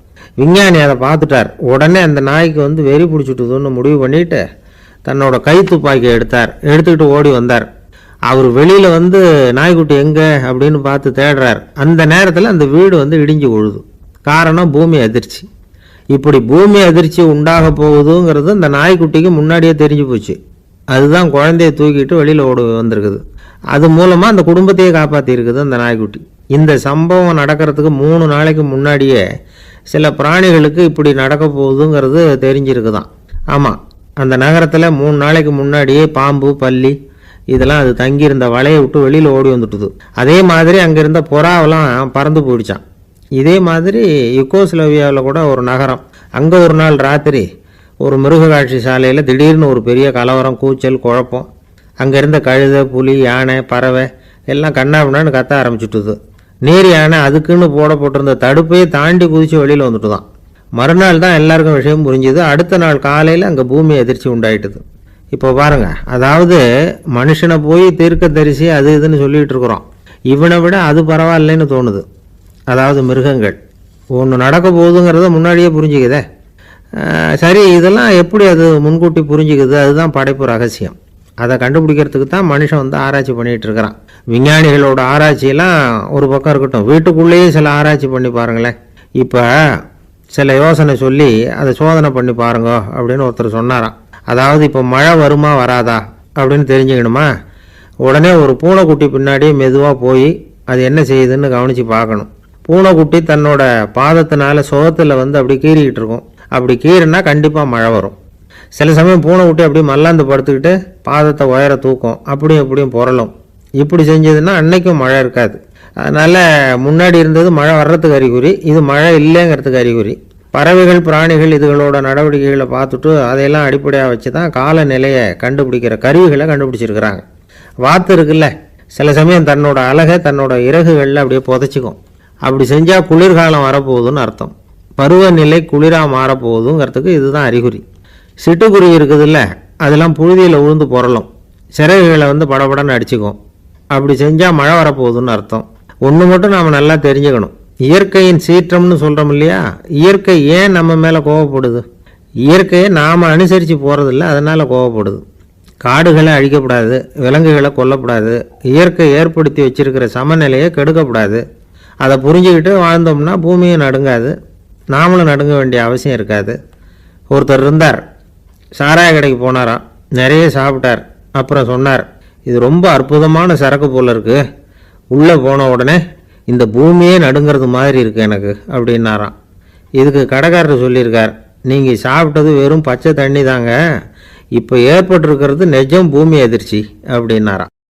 ஒரு ஊரில் ஒரு ராஜா இருந்தார். அந்த ராஜாவுக்கு ஒரு மந்திரி. ராஜா ரொம்ப நியாயமானவர், நேர்மையானவர், கண்டிப்பானவர். தப்பு செய்கிறது யாராக இருந்தாலும் தண்டனை கொடுப்பார். வேண்டியவங்களுக்கு ஒரு நியாயம், வேண்டாதவங்களுக்கு ஒரு நியாயங்கிறதெல்லாம் அவர்கிட்ட கிடையாது. ஒரு சமயம் அரசவையில் அந்த அமைச்சரே வந்து விதிமுறைகளுக்கு புறம்பாக ஏதோ நடந்துக்கிட்டு இருக்கார். மன்னருக்கு கோபம் வந்துட்டுது. உடனே அந்த அமைச்சரை கிட்டத்தில் கூப்பிட்டு அவர் கன்னத்தில் ஓங்கி ஒரு அறை கொடுத்துட்டாராம். உடனே அந்த அமைச்சர் என்ன பண்ணார் தெரியுமா, நேராக போனார், அங்கே நின்றுக்கிட்டு இருந்த இன்னொருத்தர் கன்னத்தில் ஓங்கி அரைஞ்சார். அறை வாங்கினவர் திகைச்சு போயிட்டார். இவர் ஏன் நம்மளை வந்து அரைகிறார் அப்படின்னு யோசனை பண்ணார். மன்னரும் திகைச்சு போயிட்டார். நாம் இவரை அரைஞ்சா அதுக்காக இவர் போய் இன்னொருத்தரை அரையணுமா அப்படின்னு யோசனை பண்ணார். இவருக்கு என்ன பைத்தியமானு கூட நினைக்க ஆரம்பிச்சுட்டார். ஆனால் என்ன ஆச்சுன்னா, அப்புறம் அமைச்சர் அவர் கவனிச்சிக்கிட்டு இருந்தாரா, அவர் இன்னொருத்தரை அரைஞ்சார் இல்லையா, அந்த அறை வாங்கின ஆசாமியை பார்த்து கத்திக்கிட்டு இருந்தார். யார்? அமைச்சர். ஏன்பா என்கிட்ட அறையை வாங்கிக்கிட்டு இப்படி விவரம் இல்லாமல் நின்றுக்கிட்டு இருக்கிறிய, நான் உனக்கு கொடுத்ததை நீ வேற யாருக்கிட்டையாவது கொடுத்துரு அப்படின்னார். உடனே அந்த ஆள் பார்த்தான், தனக்கு அடுத்தபடியாக நின்றுக்கிட்டு இருந்தவனை ஓங்கி ஒரு அறை அரைஞ்சான். அவன் கன்னத்தை தடவிட்டே யோசனை பண்ணான். இது ஏதோ புரிஞ்சுக்கிட்ட மாதிரி அடுத்தாப்பில் நின்றுக்கிட்டு இருந்தவனை அரைஞ்சான். இப்படி இந்த அறை வந்து மாறி மாறி போய்கிட்டே இருக்குது. ஊர் பூரா பிரயாணம் பண்ண ஆரம்பிச்சுட்டுது. அன்னைக்கு ராத்திரி அந்த ராஜா படுக்கிறதுக்காக போனார். அந்த நேரம் பார்த்து அவர் கன்னத்தில் பலார்னு ஒரு அறை விழுந்தது. நம்மளே அரையிறது யாரு அப்படின்னு அதிர்ச்சியோட மன்னர் திரும்பி பார்க்குறாரு. அரைஞ்சது அவரோட மனைவி. என்னாச்சு உனக்குன்னு கத்துனார் ராஜா. உங்களுக்கு தெரியாதா, ஊர் பூரா ஒருத்தர் மாற்றி ஒருத்தர் மூலமாக இந்த அறை வந்து பிரயாணம் பண்ணிட்டு வருது அப்படின்னாங்க அந்த அம்மா. அப்படின்னா ஆரம்பித்த இடத்துக்கே வந்துட்டுதா அப்படின்னாராம் மன்னர். என்ன சொல்கிறீங்கன்னு கேட்டிருக்காங்க. இவர் விவரத்தை சொன்னாராம்.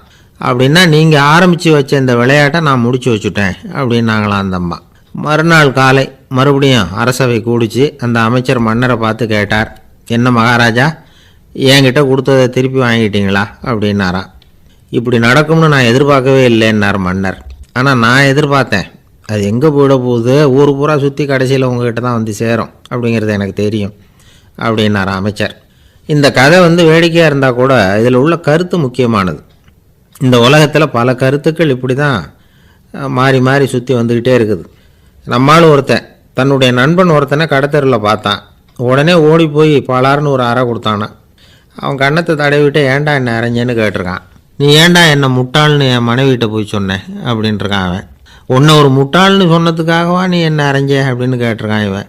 டேய், நான் அதுக்காக அறையலப்பா, அது ஒரு பெரிய ரகசியம், நான் முட்டாளுங்கிறது. அந்த ரகசியத்தை நீ வந்து ஏன் எங்கள் வீட்டில் போய் சொன்னேன், அதுக்காக தான் அரைஞ்சேன் அப்படின்னு நான் அவன்.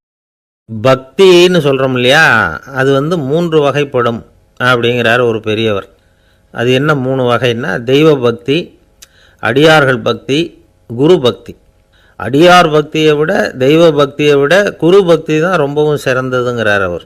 தெய்வத்துக்கிட்ட செஞ்ச பாவம் குருநாதர்கிட்ட தீர்ந்துருமா, குருநாதர்கிட்ட செஞ்ச பாவம் தெய்வத்துக்கிட்ட போனாலும் தீராதான்.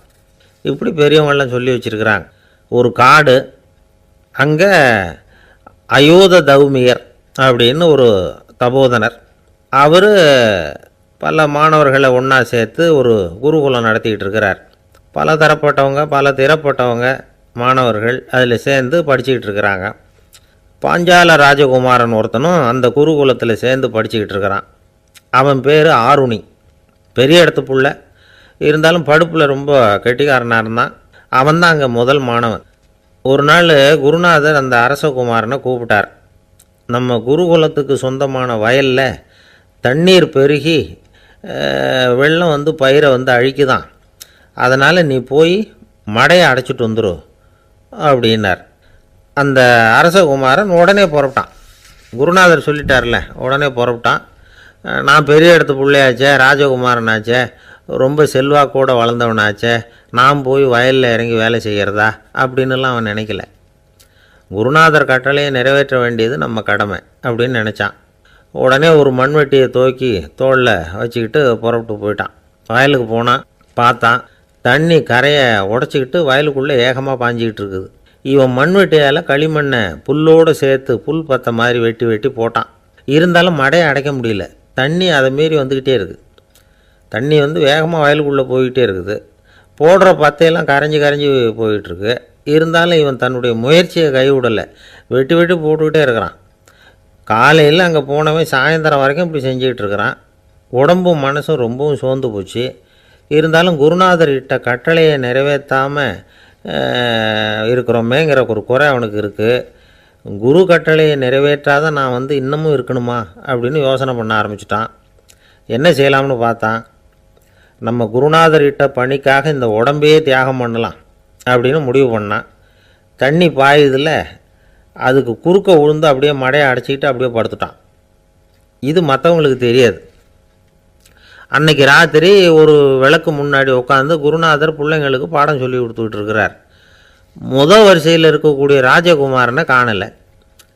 நம்ம ஆருணி எங்கே போனா அப்படின்னு சொல்லி மற்ற மாணவர்களை விசாரித்தார். இப்போ அவங்க சொன்னாங்க, சுவாமி அவன் காலையில் வயலுக்கு வந்து மடையை அடைக்கிறதுக்காக போனான், நீங்கள் தான் போக சொன்னீங்க, இன்னும் திரும்பி வரல அப்படின்னு ஒரு பையன். குருநாதர் உடனே ஒரு தீவெட்டி எடுத்துக்கிட்டு மாணவர்களை அழைச்சிக்கிட்டு வயலுக்கு போனார். அங்கே போய் பார்த்தா ஆளை காணும். ஆருணி ஆருணின்னு சொல்லி சத்தம் போட்டு கூப்பிட்டு பார்க்குறார். நான் இங்கே இருக்கேன் குருநாதா அப்படின்னு காலுக்கு அடியிலேருந்து ஒரு சத்தம் வருது. குனிஞ்சு பார்த்தா அவன் மடையில் படுத்துருக்குறான். என்னப்பா இதுன்னார். காலையிலேருந்து இந்த மடையை அடைச்சி பார்த்தேன் சுவாமி, முடியல, அதனால் இப்படி குறுக்க படுத்துட்டேன். என்னை தாண்டறதுக்கு பயந்து போய் தண்ணியை தேங்கி நின்றுட்டுது அப்படின்னா. அவனுடைய குரு பக்தியையும் அவனை தாண்டறதுக்கு அஞ்சு நிற்கிற தண்ணி தேக்கத்தையும் பார்த்துட்டு எல்லாரும் ரொம்ப ஆச்சரியப்பட்டு போயிட்டாங்களாம். ஆருணி எழுந்திரிச்சு வா அப்படின்னு கூப்பிட்டாரான் குருநாதர். அவன் தண்ணீரை பொழந்துக்கிட்டு எழுந்திரிச்சு வந்தானான். அதனால் அவனுக்கு வந்து உத்தாலகன் அப்படின்னு ஒரு பேர். உத்தாலகன்னா தண்ணீரை பிளந்தவன் அர்த்தம். அந்த உத்தாலகன் மாதிரி இந்த காலத்து மாணவர்களுக்கும் குரு பக்தி வேணும் அப்படின்னு சொன்னோம் ஒரு பள்ளிக்கூடத்தில். உடனே நிறைய மாணவர்கள் எழுந்திரிச்சு நின்னாங்க. சார், நீங்கள் எங்களை வந்து இன்னமும் சரியாக புரிஞ்சுக்கலன்னு நினைக்கிறோம். அன்னைக்காவது ஒருத்தன் அப்படி இருந்தான், இன்றைக்கி ஏகப்பட்ட உத்தாலகர்கள் இருக்கிறோம். எங்கள் வாத்தியார் கட்டளையிட்டா இப்போவே அது மாதிரி வயலுக்கு போய் மடையில் குறுக்கப்படுத்துக்கிறதுக்கு இந்த வகுப்பில் உள்ள அத்தனை பேரும் தயாராக இருக்கிறோம் அப்படின்னாங்க. அப்படியா அப்படின்னு சொல்லி கேட்டோம் ரொம்ப சந்தோஷமாக. ஒருத்தன் ரொம்ப அடக்கமாக எழுந்திரிச்சான். அப்புறம் சொன்னான், ஆமாம் சார், வகுப்பில் வந்து இவர் நடத்துகிற பாடத்தை கேட்டுக்கிட்டு இருக்கிறத விட பேசாமல் போய் மடையில் படுத்துடுறது ஒன்றும் கஷ்டமான காரியமாக இருக்காது, அதனால தான் எல்லாரும் அங்கே போகிறேன்னு சொல்கிறோம் அப்படிங்கிறான். ஊரில் ஒரு மன்னர் இருந்தாராம். அமைச்சர் வந்து அவர்கிட்ட சொன்னாராம், மன்னா நம்ம ராஜ்யத்தில் இனிமே லஞ்ச ஊழலே இருக்காதுன்னாராம். ஆஹா, அப்படின்னா ஊழல் பேர் வழிகளையெல்லாம் நாடு கடத்தியாச்சா அப்படின்னு கேட்டிருக்காரு மன்னர். இதுக்கு அவரு, அப்படி இல்லைங்க, இனிமே கொடுக்கறதுக்கு ஜனங்கள் கிட்ட பணமே இல்லை அப்படின்னாராம். நம்பிக்கை இல்லைன்னா இந்த உலகத்தில் நாம் வந்து நடமாடவே முடியாது.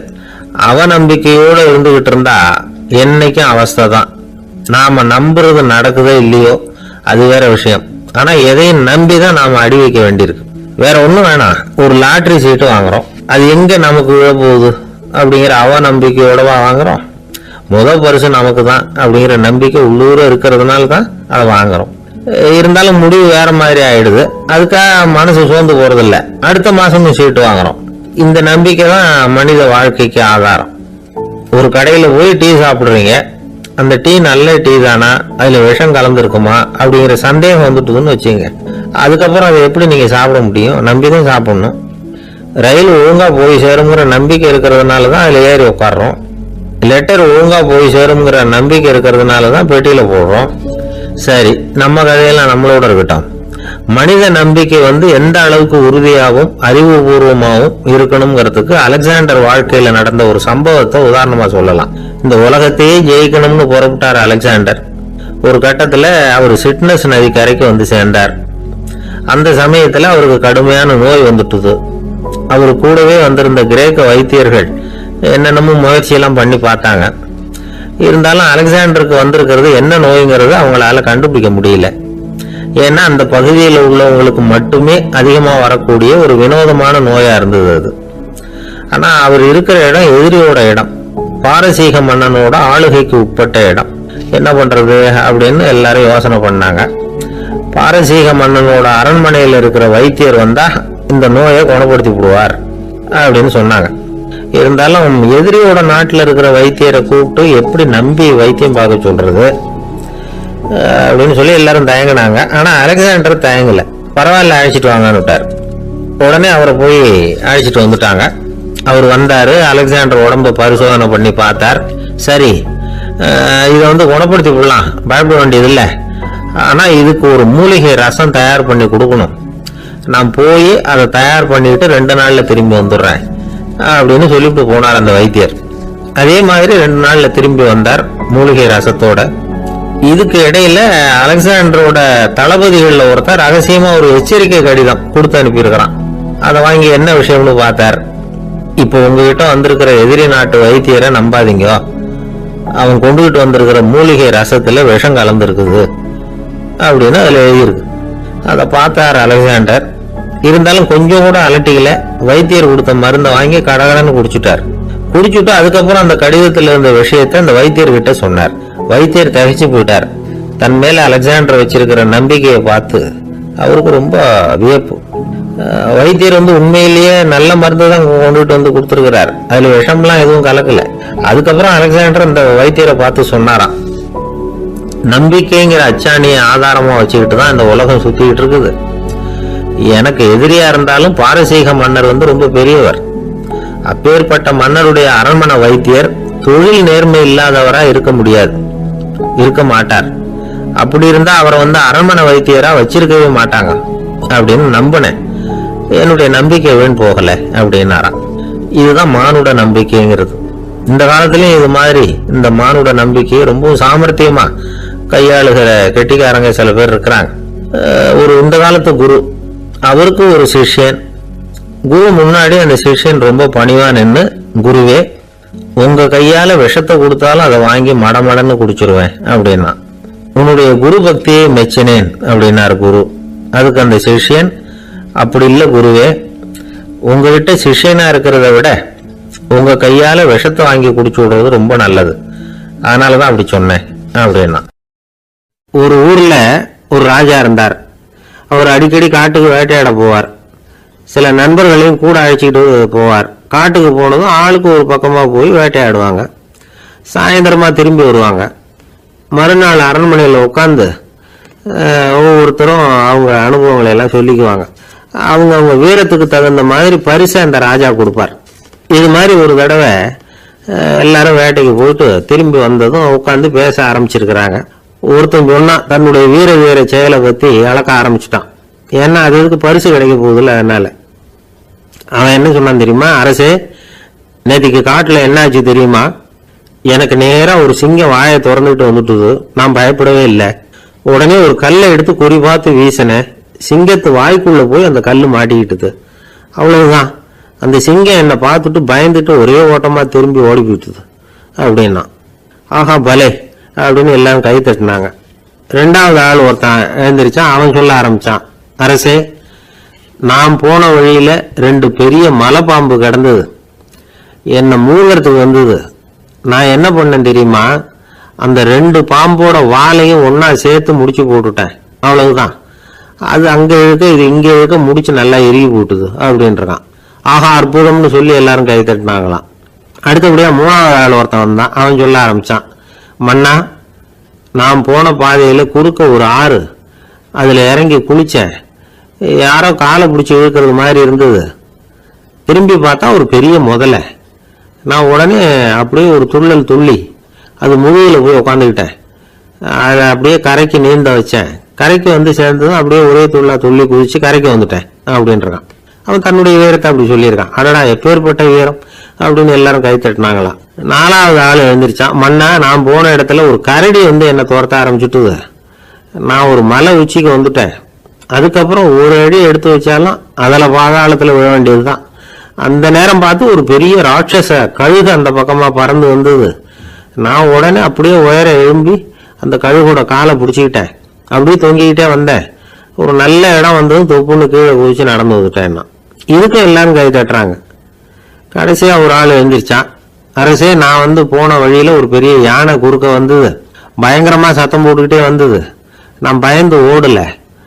உடனே என்ன பண்ணேன் தெரியுமா? அந்த யானையோட வாலை பிடிச்சி தூக்கினேன். தலைக்கு மேலே தூக்கி கரன்னு சுத்தினேன். வேகமாக சுற்றி வீசி எறிஞ்சேன். அவ்வளவுதான். அதே ஸ்பீடில் அந்த யானை மேலே போக ஆரம்பிச்சுட்டுது. இன்னும் கூட அது போய்கிட்டே தான் இருக்கு, கீழே விழவே இல்லைன்னா. இதை கேட்டதும் ராஜாவுக்கு கோபம் வந்துட்டுது. என்ன முட்டாள்னு நினச்சிக்கிட்டு பேசுறியா? யானையை வந்து நீ வாழை பிடிச்சி தூக்குன, அதை நான் நம்பணுமா அப்படின்னார். உடனே இவன் பணிவா பதில் சொன்னான். அரசே, ஒரு சிங்கத்து வாயில கல்லு மாட்டிக்கிட்டதை நம்புறீங்க, மலைப்பாம்பு வாழை பிடிச்சி முடிச்சு போட்டதை நம்புறீங்க, முதல்ல முதுகுல சவாரி பண்ணதையும் நம்புறீங்க, கழுகு காலை பிடிச்சிக்கிட்டு பறக்கிறதையும் நம்புறீங்க. அப்படி நம்புறப்ப நான் சொன்னதை மட்டும் நம்பக்கூடாதா அப்படின்னு கேட்டானான். பொய் சொன்னவங்க எல்லாம் தலையை தொங்க போட்டுக்கிட்டாங்களாம். ராஜா அவங்கள பார்த்து சொன்னாராம், நீங்க எல்லாரும் என்ன முட்டாளாக்கி இருக்கிறீங்க. கடைசியா பேசின இவன் தான் எனக்கு உண்மை எது பொய் எதுங்கிறத புரிய வச்சிருக்கிறான். இவன் தான் உண்மையான தைரியசாலி அப்படின்னு சொல்லி அவனுக்கே பரிசெல்லாம் கொடுத்து பாராட்டினாராம். இப்படி ஒரு கதை. உண்மையை நிலைநாட்டுகிறவன் தான் உண்மையான வீரன் அப்படிங்கிறத இதுல இருந்து நாம புரிஞ்சுக்கணும். இந்த காலத்துல எல்லாம் பொய் சொன்னாதான் பிழைக்க முடியுங்கிறது ஒரு சில பேரோட நம்பிக்கை. ஒரு அப்பாவுக்கு தன் மகனுக்கு பொய் சொல்ல தெரியலையேங்கிற கவலை. பொய் சொன்னாதான் இந்த உலகத்துல பிழைக்கலாம், ஆனா இவனுக்கு அது தெரியலையே, அதனால இவனை அழைச்சிட்டு போய் நடுக்கடல்ல விட்டுட்டு வந்துருவோம் அப்படின்னு அழைச்சிட்டு புறப்பட்டான். கடற்கரைக்கு போனான். மகனுக்கு சந்தேகம், எங்கப்பா என்ன அழைச்சிட்டு போறேன்னு கேட்டிருக்கான். கடல்ல மீன் பிடிக்க கத்து கொடுக்க போறேன் உனக்கு அப்படின்னானா. நான் ஏற்கனவே மீன் பிடிச்சிட்டேனேன்னானா இவன் மகன். எங்க அதுன்னு கேட்டிருக்கான் அப்பங்காரன். சுட்டு சாப்பிட்டுட்டேன் இருக்கான் புள்ள. அப்பங்காரன் பார்த்தான், சரி நம்ம புள்ள பொழைச்சிக்கோ அப்படின்னு சொல்லி திருப்பி அழைச்சிட்டு வந்துட்டானா. நடந்து போயிட்டு இருந்தார். அவர் தோள்ல ஒரு பெரிய துணி மூட்டை, அதை சுமந்துக்கிட்டு கடத்தெருவை நோக்கி அவர் போய்கிட்டு இருக்கிறார். வழியில அவரை சந்திச்சார் உமர். அவர் கேட்டார், கலீஃபா அவர்களே, எங்க புறப்பட்டுட்டீங்க அப்படின்னு கேட்டார். கலீஃபான்னா ஆட்சி தலைவர்னு அர்த்தம். இதுக்கு அவர் சொன்னார், நான் வந்து துணி வணிகம் செய்யறவன், அதனால துணி வியாபாரம் செய்யறதுக்காக போயிட்டு இருக்கிறேன்னார். நீங்க இப்போ இந்த நாட்டுக்கு ஆட்சி தலைவர், ஆட்சி பொறுப்புல இருக்கிறீங்க, நீங்க வியாபாரம் செய்ய போட்டா அரசு பணிகளை செய்யறது யாரு அப்படின்னு கேட்டார் அவர். நான் அரசு பணிகளை மட்டுமே செஞ்சுக்கிட்டு இருந்தா என் குடும்பத்தை காப்பாத்துறது யாரு அப்படின்னு கேட்டார் அவர்.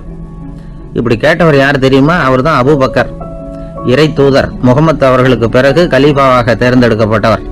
அப்போலாம் ஆட்சி தலைவர்களுக்கு சம்பளம்னு எதுவும் கிடையாது. இந்த பிரச்சனையை எப்படி தீர்க்கிறதுன்னு யோசனை பண்ணார் உமர்.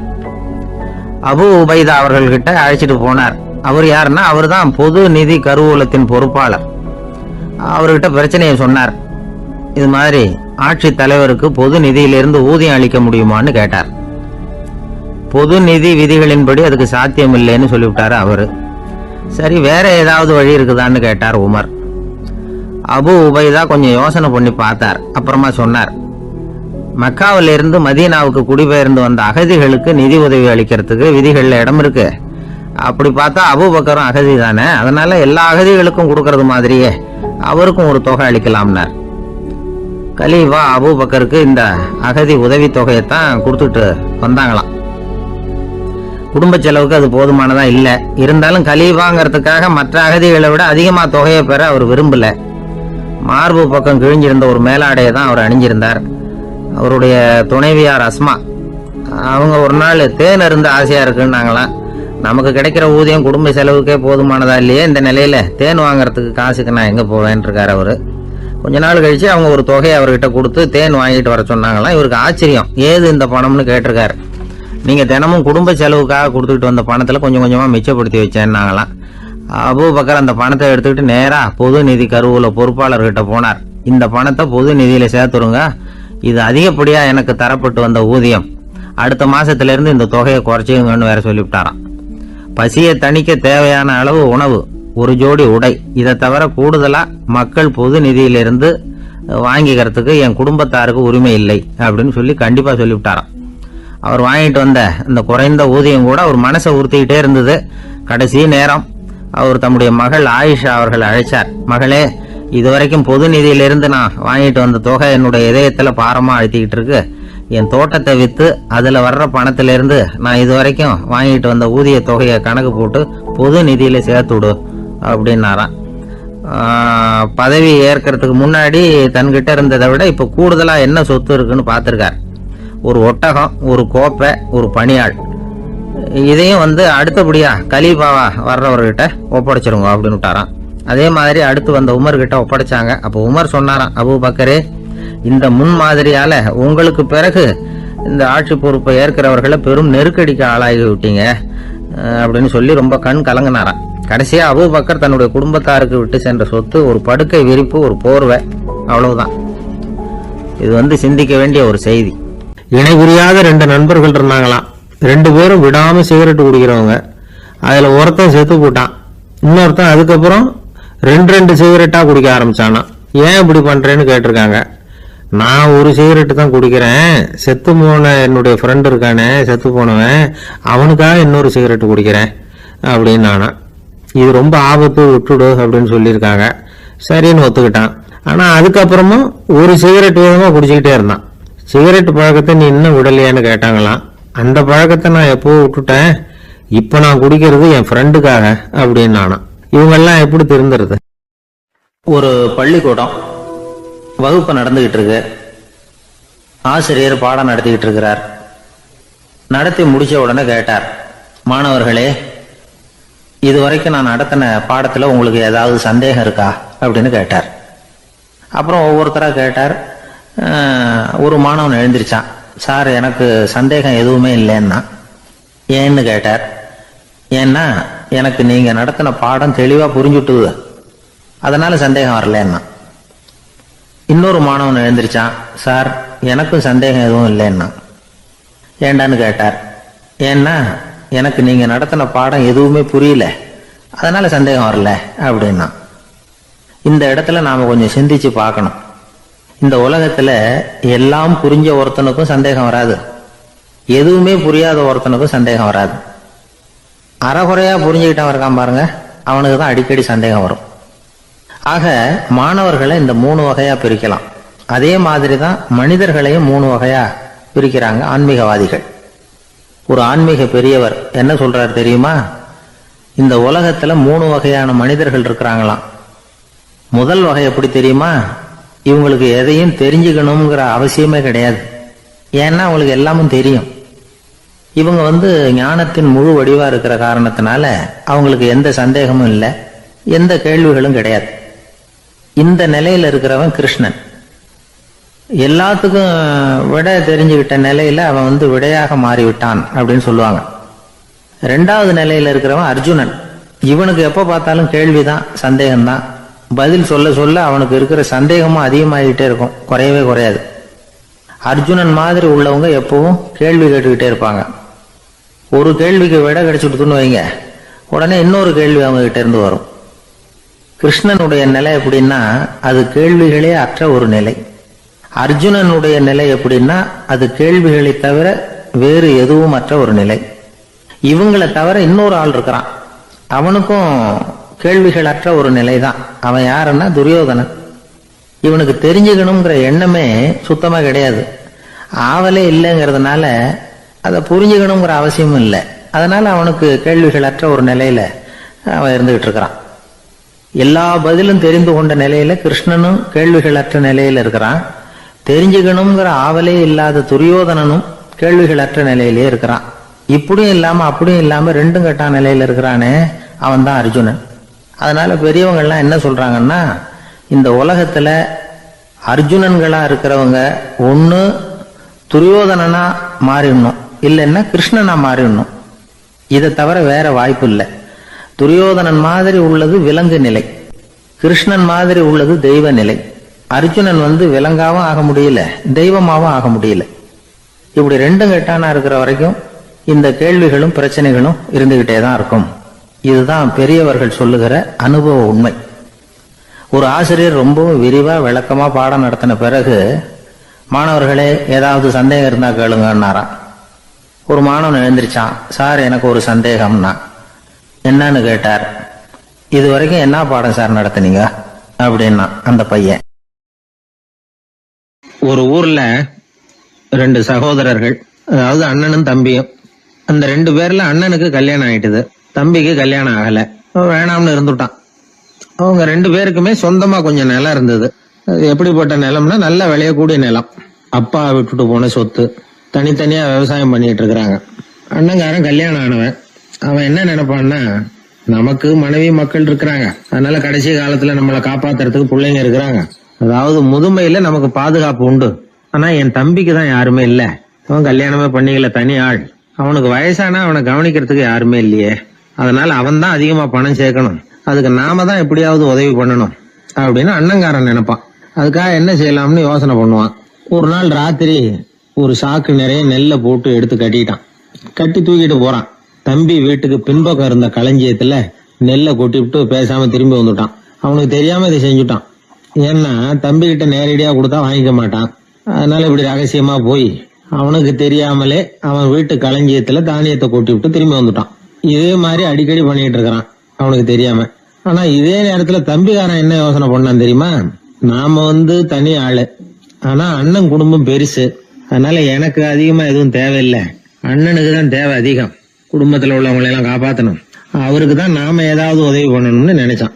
இவனும் அதே மாதிரி யோசனை பண்ணான். நேர்ல கொடுத்தா அவர் எதுவும் வாங்கிக்க மாட்டார், அதனால எப்படியாவது வேற வழியில தான் நாம அவருக்கு உதவி செய்யணும்னு யோசனை பண்ணான்.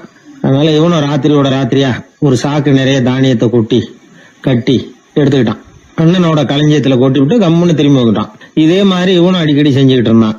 அதாவது அண்ணன் நல்லா இருக்கணுமேன்னு நினைச்சு தம்பிக்காரன் கொண்டாந்து தானியத்தை கொட்டுறான், தம்பி நல்லா இருக்கணுமேன்னு நினைச்சு அண்ணங்காரன் கொண்டாந்து தானியத்தை கொட்டுறான். இது ஒருத்தருக்கு ஒருத்தர் தெரியாம தொடர்ந்து நடந்துகிட்டு இருக்குது. ஒரு நாள் என்னாச்சு தெரியுமா? நடு ராத்திரி அண்ணங்காரன் எழுந்திரிச்சான். வழக்கம் போல நெல்லு மூட்டையை தூக்கிட்டு தம்பி வீட்டுக்கு போறான். அதே நேரம் தம்பியும் எழுந்திரிச்சான். நெல்லு மூட்டையை தூக்கிட்டு அண்ணன் வீட்டுக்கு போறான். 2 தெருவும் சந்திக்கிற ஒரு இடத்துல 2 பேரும் மோதிக்கிட்டாங்க. அதுக்கப்புறம் தான் நிமிந்து பாக்குறாங்க யாருன்னு. அரடே தம்பி நீயான்னா அவன், ஆமா அண்ணே நீங்களான்னா இவன். ரொம்ப காலமா ரகசியமா நடந்துகிட்டு இருந்தது என்னங்கிற விஷயம் அப்பதான் அந்த இடத்துல 2 பேருக்குமே புரிஞ்சுது. இது நடந்து ரொம்ப காலம் கழிச்சு அந்த ஊர்ல கோயில் கட்டுறதுக்கு ஒரு இடம் தேடினாங்களாம். ஒரு புனிதமான இடம் தேவை, நம்ம ஊர்ல அப்படிப்பட்ட இடம் எதுன்னு எல்லாரும் யோசனை பண்ணாங்களாம். எல்லாரும் ஒரு மனதா முடிவு பண்ண இடம் எது தெரியுமா? அந்த அண்ணனும் தம்பியும் நடு ராத்திரியில சந்திச்சுக்கிட்ட அந்த இடம் தான்.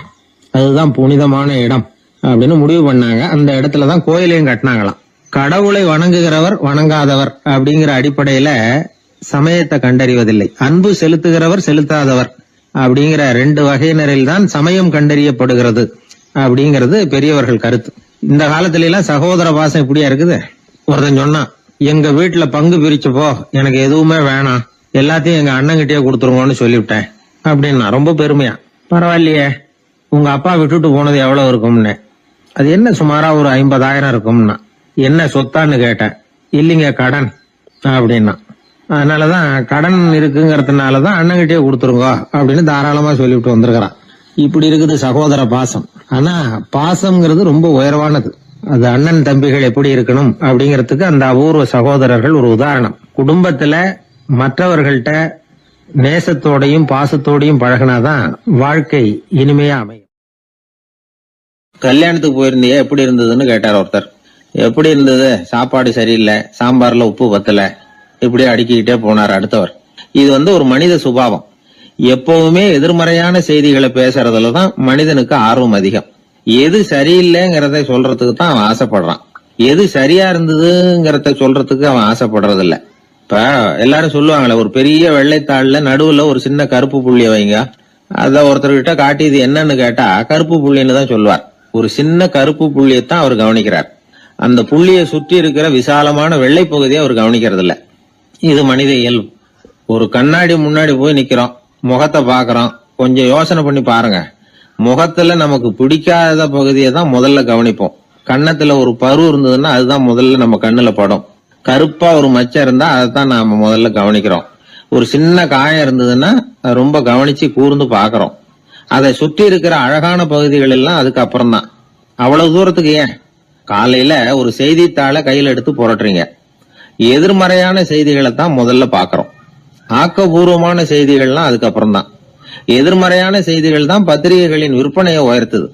இப்ப ஒரு கும்பல்ல கலவரம், பத்திரிகையில செய்தி எப்படி வருது? கலவரத்துல 10 பேர் உயிரிழந்தார்கள் அப்படின்னு தான் வரும். அந்த கலவரத்துல 918 பேர் உயிரோடு திரும்பி போனார்கள் அப்படின்னு போடுறது இல்ல. எத்தனை பேர் இறந்து போனாங்க அப்படிங்கிறது தான் பத்திரிகைக்கு முக்கியம். ஏன்னா மனித மனம் அதை தான் கவனிக்குது. பாதகமான செய்திகளே பத்திரிகைகள்ல அதிகமா வருது. எதிர்மறையான செய்திகளுக்கு தான் அதிக முக்கியத்துவம் கொடுக்கப்படுது. இதனால என்ன ஆகுது தெரியுமா? இந்த உலகத்துல எங்க பார்த்தாலும் கொலையும் கொள்ளையும் விபத்தும் உயிரிழப்பும் தான் நடந்துகிட்டு இருக்கு அப்படிங்கறது மாதிரி ஒரு பிரமை. இந்த உலகத்துல மகிழ்ச்சிகளை எல்லாம் நாம மறந்துடுறோம். வாழ்வின் வெளிச்சங்களை எல்லாம் நாம இழந்துடுறோம். இன்னைக்கு விமான விபத்துல 214 பேர் உயிரிழந்தார்கள் அப்படிங்கிறது எதிர்மறையான செய்தி. இன்று விமானம் மூலமாக 2 லட்சம் பேர் சௌக்கியமாக பயணம் செய்தார்கள் அப்படிங்கிறது நேரடியான செய்தி. ஆனாலும் செத்ததுதான் செய்தியா வரும். சௌக்கியமா போனவங்களை பத்தி வெளியில தெரியாது. வாழ்க்கையின் சாதகமான அம்சங்கள்ல கவனம் செலுத்துறதுக்கு நாம கத்துக்கணும். இந்த உலகத்துல நாம மகிழ்ச்சியா இருக்கிறதுக்கு எவ்வளவோ விஷயங்கள் உண்டு. அதையெல்லாம் கவனிச்சு பாக்குறதுக்கு நாம கத்துக்கணும். ஒரு நாள் பூராவும் நல்லா நடந்துகிட்டு இருப்பீங்க. ஏதோ ஒரு நேரத்துல வாழைப்பழத்தோல்ல காலை வச்சிருப்பீங்க, வழிக்கு விழுந்துட்டீங்க. வழிக்கு விழுந்ததுதான் நமக்கு பெருசா தெரியும். நாலு பூரா நாம நல்லா நடந்துகிட்டு இருந்தோமே அப்படிங்கிறது தெரியாது பெருசா. நமது பலம் என்னங்கிறதுலதான் அதிக கவனம் தேவை. தோல்வி மனப்பான்மை இது நெகட்டிவ் ஆட்டிடியூட்ஸ். தாழ்வு மனப்பான்மை நெகட்டிவ் செல்ஃப் இமேஜ். எதிர்மறையாவே நினைக்கிறது பேசுறது அப்படிங்கிற குணத்தை மாத்திக்காதவன் எந்த காலத்திலயும் முன்னேற முடியாது. அப்படிப்பட்டவன் வெற்றிகரமான மனிதனும் கிடையாது. ஆகையினால வாழ்க்கையில வெற்றி பெற விரும்புகிறவர்கள் எதிர்மறை மனோபாவத்தை மாற்றிக்கொள்ளுங்கள். நெகட்டிவ் விஷயங்கள்ல இருந்து உங்க கவனத்தை திருப்புங்க. பாசிட்டிவ் விஷயங்கள்ல கவனத்தை செலுத்துங்கள். ஒரே விஷயத்த கூட சில பேர் பாசிட்டிவா எடுத்துக்குவாங்க, சில பேர் நெகட்டிவா எடுத்துக்குவாங்க. ஒரு சத்திரத்துல 2 சாமியார்கள் சந்திச்சுக்கிட்டாங்களாம். தங்களுடைய சொந்த கதைகளை அவங்க பேசிக்கிட்டாங்க. ஒரு சாமியார் சொன்னார், எனக்கு சம்சாரம் இல்ல, அதனாலதான் நான் சாமியார் ஆயிட்டேன் அப்படின்னார். இன்னொருத்தர் சொன்னார், எனக்கு சம்சாரம் இருக்கா, அதனால நான் சாமியார் ஆயிட்டேன் அப்படின்னார். அதனால வாழ்க்கைய அவரவர்கள் பாக்குற பார்வை வேற வேற மாதிரி. எதையும் எதிர்மறையா எடுத்துக்கப்படாது, ஆக்கப்பூர்வமா எடுத்துக்கணும். அப்படிங்கறத புரிஞ்சுக்கிட்டோம்னா நம்ம வாழ்க்கையில வெற்றி நிச்சயம். நான் கணக்குல ரொம்ப வீக்கு சார் அப்படின்னு சொல்லிக்கிறதுல நம்மள பல பேர் வெக்கப்படுறது இல்ல. நம்ம மூளை கணக்கு போட எப்பவும் தயாரா தான் இருக்குது. ஆனா அதை நாம சரியா உபயோகப்படுத்துறது இல்ல. அதுதான் விஷயம். கம்ப்யூட்டர் வந்த பிறகு இன்னமும் சௌகரியமா போச்சு. கணக்கு போடுற வேலையெல்லாம் அதுகிட்ட ஒப்படைச்சிட்டோம். கம்ப்யூட்டரை விட வேகமா மனுஷனால கணக்கு போட முடியுமா அப்படின்னா முடியுமா. ஆனா முடியும்னு நிரூபிச்சு காட்டினவங்க இந்த உலகத்துல ஒரு 10-20 பேர் தான். ஒரு பென்சிலோ காகிதமோ இல்லாம 17 இலக்க எண்களை கூட கூட்டி கழிச்சு பெருக்கி வகுக்கிறாங்க. நீங்க பிறந்ததுல இருந்து இந்த வினாடி வரைக்கும் எவ்வளவு காலம் ஆயிருக்குது அப்படின்னு கேட்டா அதை நொடிகள்ல சொல்றாங்க. ஒரு புஸ்தகத்தை கொடுத்து படிக்க சொல்லி அதுல மொத்தம் எத்தனை எழுத்து இருக்குது அப்படின்னு கேட்டா கரெக்டா சொல்லி விடுறாங்க. இப்படிப்பட்ட திறமைசாலிகள் இந்த உலகத்துல இருக்கதான் செய்யறாங்க. அது சரி, அவங்களால மட்டும் அது எப்படி முடியுது? இதுக்கு சரியான விளக்கத்தை இதுவரைக்கும் யாரும் சொல்லல. இந்த கணக்கு புலிகள், கணித மேதைகள் எப்படி அவ்வளவு பெரிய கணக்கெல்லாம் போடுறாங்கன்னு கேட்டா அதுக்கு யாராலையும் சரியான விளக்கம் கொடுக்க முடியல. ஆனா அவங்க எல்லாம் கொஞ்சம் கூட அலட்டிக்காம கணக்கு போட்டு சொல்லி விடுறாங்க. இவ்வளவுக்கும் அவங்க கணக்கு கல்வியை முறையா கத்துக்கிட்டவங்களா அப்படின்னு கேட்டா அதுவும் கிடையாது. சோவியத் ஆய்வாளர் ஒருத்தர் முதல் தடவையா இது சம்பந்தமா ஆச்சரியமான ஒரு முடிவை சொல்லி இருக்கிறார். அவர் என்ன சொல்றாருன்னா, கம்ப்யூட்டர்களையே தோக்கடிக்கக்கூடிய வேகத்துல கணக்கு போடுகிற திறமை உள்ள மூளை இயற்கையிலேயே சில பேருக்கு மட்டும்தான் இருக்குங்கிறது சரியில்லை. இந்த உலகத்துல பிறந்த எல்லாருடைய மூளைக்குள்ளேயும் ஒரு கம்ப்யூட்டர் மூளை இருக்குது அப்படிங்கிறார் அவர். நம்ம கிட்ட இருக்கிற சாதாரண மூளைக்கு அபாரமான திறமை இருக்குதான். இப்போ உதாரணத்துக்கு ஒரு மாமரத்துல உச்சி கிளையில ஒரு நல்ல மாங்காயை பாக்குறோம். ஒரு கல்லை எடுத்து குறி பார்த்து வீசுறோம். ஒரு தடவை இல்லைன்னா கூட இன்னொரு தடவை கரெக்டா பார்த்து அடிச்சு விடுறோம். மாங்காய் கைக்கு வந்துடுது. இது சாதாரணமா எல்லாரும் செய்யக்கூடிய ஒரு காரியம். இதுல கவனிக்க வேண்டியது என்னன்னா, கண் இமைக்கிற நேரத்துக்குள்ள மனுஷ மூளை அந்த கல்லோட எடை, மாங்காய் இருக்கக்கூடிய உயரம், தூரம், எரிய வேண்டிய விசையின் அளவு, வேகம் எல்லாத்தையும் கணக்கு போட்டு சொல்லிவிடுது. அதுக்கப்புறம் தான் கல்லை வீசுறோம். நம்ம அறியாமலேயே நமக்குள்ள நடக்கிற ஒரு அதிசயம் இது. மனுஷன் படைச்ச கம்ப்யூட்டரால இவ்வளவு சிக்கல் நிறைந்த விஷயத்தை இவ்வளவு சீக்கிரத்துல கணக்கு போட முடியாதான். அதனால்தான் மனித மூளைக்குள்ள ஒரு கம்ப்யூட்டர் மூளை, அதாவது கணக்கு போடுகிற மூளை இருக்குது, அது இயங்குது அப்படிங்கறத அதுல இருந்து புரிஞ்சுக்க முடியும்னு சொல்றாங்க. இத உயிர் கம்ப்யூட்டர் அப்படின்னு சொல்லலாமா, பயோ கம்ப்யூட்டர். இயற்கை என்ன பண்ணி இருக்குதுன்னா, இந்த உயிர் கம்ப்யூட்டர் விசைய அணைச்சி விட்டு உணர்வு மூளையின் செயல்பாட்டை திறந்து விட்டுருக்கு. அதனால உணர்வு மூளையை உபயோகிக்கிற மனுஷன் தன்னுடைய இயற்கை திறமையை மறந்துட்டு தானே வளர்த்துக்கிட்ட திறமையின் மூலமா சிந்திக்க ஆரம்பிச்சான். இந்த இயற்கையின் உயிர் கம்ப்யூட்டர் விசை அணைக்கப்படாம சில பேருக்கு இருந்துருது. அவங்க தான் கணித மேதைகள். அவங்களுக்கெல்லாம் உயிர் கம்ப்யூட்டருக்கும் உணர்வு மூளைக்கும் தொடர்பு ஏற்பட்டிருக்கு. இப்ப இந்த தொடர்பை எல்லாருக்கும் ஏற்படுத்துறதுக்கு ஒரு வழியை கண்டுபிடிச்சிட்டோம்னு வைங்க, அதுக்கப்புறம் நாம எல்லாருமே கணித மேதைகள் தான், கணக்கு புலிகள் தான். அது வரைக்கும் நாம இப்படியே இருந்துட வேண்டியதுதான். நம்மால் ஒருத்தன் மாங்காய் அடிச்ச கதை தெரியுமா உங்களுக்கு? ஒரு மரத்து உச்சியில ஒரு மாங்காயை பார்த்தான். உடனே அவனுடைய மூளை கல்லோட எடை, மாங்காய் இருக்கிற உயரம், எரிய வேண்டிய வேகம் எல்லாத்தையும் ஒரு நொடியில கணக்கு போட்டு சொல்லிவிட்டுது. அடிச்சான், மாங்காய் விழுந்துட்டுது. இருந்தாலும் அவன் தன்னுடைய மூளையை நொந்துக்கிட்டான். மோசமான மூளைன்னா ஏண்டான்னு கேட்டோம். என்னுடைய மூளை எல்லாத்தையும் சரியா கணக்கு போட்டு சொல்லிவிட்டுது, இருந்தாலும் ஒரு விஷயத்த என்கிட்ட சொல்லாம விட்டுட்டுது அப்படின்னா. என்னத்தேன்னு கேட்டோம். அந்த தோட்டத்துக்கு சொந்தக்காரன் என் பின்னாடி 10 அடி தூரத்துலதான் நின்றுட்டு இருக்கிறாங்கிறத எனக்கு கணக்கு போட்டு அது சொல்லாம விட்டுட்டுது அப்படின்னா. முதுவை தடவிக்கிட்டேன். பிடிச்சவங்களோ பிடிக்காதவங்களோ வாழ்க வளம்னு சொன்னால் அது ஒரு மனசே சரியாக போடுது. அது நான் கூட வேடிக்கையாக சொல்கிறது உண்டு. அந்த நண்பர் எப்போ பார்த்தாலும் ஃபோனில் எடுத்தாலும் வாழ்க வளமுடன் பாரு, நேரில் வாழ்க வளம். நான் வேடிக்கையாக சொல்லுவேன், நான் ஒருத்தன் கிணத்துல விழுந்து கிடக்குறான்னு வைங்க, கிணத்துல விழுந்து கிடக்கு, ஐயா யாராவது காப்பாற்றுங்க காப்பாற்றுங்கிறான். அப்போ கூட அவர் எட்டி பார்த்தாருன்னா முதல்ல வாழ்க வளமுடன் அப்படின்னு சொல்லிட்டு அதுக்கப்புறம் தான் கயிறு எடுக்க ஓடுவார். அந்த அளவுக்கு மனசில் பதிஞ்சு போச்சு அந்த வார்த்தை. நம்ம அப்படி அந்த எண்ண அலைகள் உலகம் பூரா பரவணுங்கிறது அதுதான். அது அப்படி அது அந்த எண்ணத்துக்கு வலிமை உண்டுன்னு இப்போ நம்ம நிறைய இது பண்ணிகிட்டு இருக்கிறோம். அந்த இதில் நமக்கு மனசை இது பண்ணுறது சொன்னேனே, வாழும்போதே செத்து போகிறவர்கள் செத்த பிறகும் வாழ்ந்து கொண்டிருப்பார்கள் அப்படிங்கிறது ஒரு தத்துவம். வாழும்போதே செத்து போகிறவர்கள் செத்த பிறகும் வாழ்ந்து கொண்டிருப்பார்கள். அது எப்படி வாழும்போதே செத்து போகிறதுன்னா, அதை புரிஞ்சுக்கிறதுக்கு ஒரு கதை சொல்லுவாங்க. அப்படின்னா ஒருத்தர் ஆப்பிரிக்காவுக்கு போனாராம், ஒரு கிளி கொண்டு வந்தாராம், பிடிச்சி கொண்டு வந்தார். இங்கே ஒரு கூண்டில் வச்சு வளர்த்துக்கிட்டு இருக்கார். வீட்டில் கூண்டில் கிளியை வச்சு வளர்த்துக்கிட்டு இருக்கார். வேலைக்கு சாப்பாடு தண்ணி எல்லாம் வைக்கிறார். அது பாட்டு அந்த கூண்டுக்குள்ளே அந்த கிளி இருக்கு. மறுபடியும் இவர் ஆப்பிரிக்காவுக்கு போகிறார், அந்த வளர்த்தவர். அப்போ அந்த கிளிகிட்ட கேட்டாராம், கூண்டு கிளிகிட்ட போய், இந்த வார கிளியே, நீ பிறந்த இடத்துக்கு நான் போகிறேன், இப்போ மறுபடியும் அங்கே உன் சொந்தக்காரங்க நிறைய பேர் இருப்பாங்க, அவங்களுக்கு ஏதாவது செய்தி இருந்தால் சொல்லு, உனக்கு சொந்தக்காரங்க இருந்தால் செய்தி இருந்தால் சொல்லிட்டு வரேன் இருக்கார் அந்த கிளிகிட்ட. இந்த கிளி கூண்டுக்குள்ளேயே உட்காந்துக்கிட்டு, அது ஏதோ நான் கூண்டுக்குள்ளே இப்படியே வேலைக்கு சாப்பாடு கிடைக்குது, தண்ணி கிடைக்குது, கூண்டுக்குள்ளே காலத்தை ஓட்டிகிட்டு இருக்கேன்னு சொல்லு அப்படின்ட்டுருக்கு. இவர் நேராக போனார் ஆப்பிரிக்காவுக்கு. போய் அங்கே காட்டு பக்கம் போய் இப்படியே ஒவ்வொரு மரமாக பார்த்து சொல்லிக்கிட்டு இருந்தாராம். கிளி பார்த்து, உங்கள் ஜோடி கிளி எங்கள் கூண்டில் இருக்குன்னு. எதுவும் கவனிக்கல எந்த கிளியும். ஒரே ஒரு கிளி மட்டும் தனியாக உட்காந்துருந்து தான் ஒரு கிளையில். இவர் யூகத்தில் அந்த கிளிகிட்ட போய், கிளியே உன்னுடைய ஜோடி கிளி அங்கே கூண்டில் வச்சு வேலைக்கு சாப்பாடு தண்ணிலாம் கொடுக்குறோம், கூண்டுக்குள்ளே வாழ்ந்துக்கிட்டு இருக்கு, எங்கள் வீட்டில் தான் இருக்குன்னு சொல்லியிருக்காரு. உடனே அந்த தனியாக இருந்த கிளி பொலன்னு கண்ணீர் விட்டு தான் அப்படியே சுருண்டு விழுந்து செத்து போச்சு. இவர் நினச்சிட்டா, ஐயோ நம்மளால் ஒரு கிளி இப்போ உயிர் போட்டுதே, இது அந்த ஞாபகத்தை ஜோடி கிளி, அதோட ஜோடி கிளி இதுன்னு புரிஞ்சுக்கிட்டார். உடனே ரொம்ப சோகத்தோடு வந்தார். இங்கே கூண்டு கிளிகிட்ட சொன்னாராம். கூண்டு கிளிகிட்ட அது மாதிரி சொன்ன, அங்கே போய் ஒரு மரத்தில் உன் ஜோடி கிளி இது மாதிரி நீ கூண்டுக்குள்ளே தான் அப்படியே உழுந்து செத்து போச்சு அப்படின்னுக்காரு. அப்படி சொன்னது இந்த கூண்டுக்குள்ளே இருந்த கிளியும் பொலன்னு கண்ணீர் விட்டு தான் அப்படியே சுருண்டு உள்ளே விழுந்து செத்து போச்சு. இவர் ரொம்ப வருத்தப்பட்டார், அனாவசியமாக 2 கிளியை வீணாக எடுத்துட்டோமே அப்படின்னு சொல்லி. சார் உடனே கிணிமை இதை வச்சுட்டு கூண்டுக்குள்ளே வச்சிருக்கக்கூடாது அப்படின்னு கூண்டை திறந்து அதை எடுத்து தூக்கி எறிஞ்சாராம். பக்கத்து வெளியில் தூக்கி எறிஞ்சா அப்படி படபடன்னு ரெக்கை அடிச்சுட்டு போய் உட்காந்துக்கிட்டு மரத்தில், சாவில் செத்தது மாதிரி கிடந்திருக்கு. போய் உட்காந்துக்கிட்டு சொல்லிச்சான், இது கூண்டுக்குள்ளேருந்து தப்பிக்கிறதுக்கு என்ன வழிங்கிறத என் ஜோடி கிளி உன் மூலமாக சொல்லி அனுப்பிச்சுது.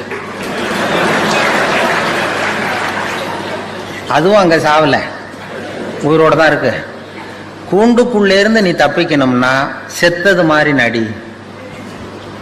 உன் தலைகள்லேருந்து விடுபட்டு போயிடலாம், வெளியில் வந்துடலாம், கூண்டிலிருந்து விடுதலை கிடைக்கும் உனக்கு. அது ஆன்ம விடுதலை.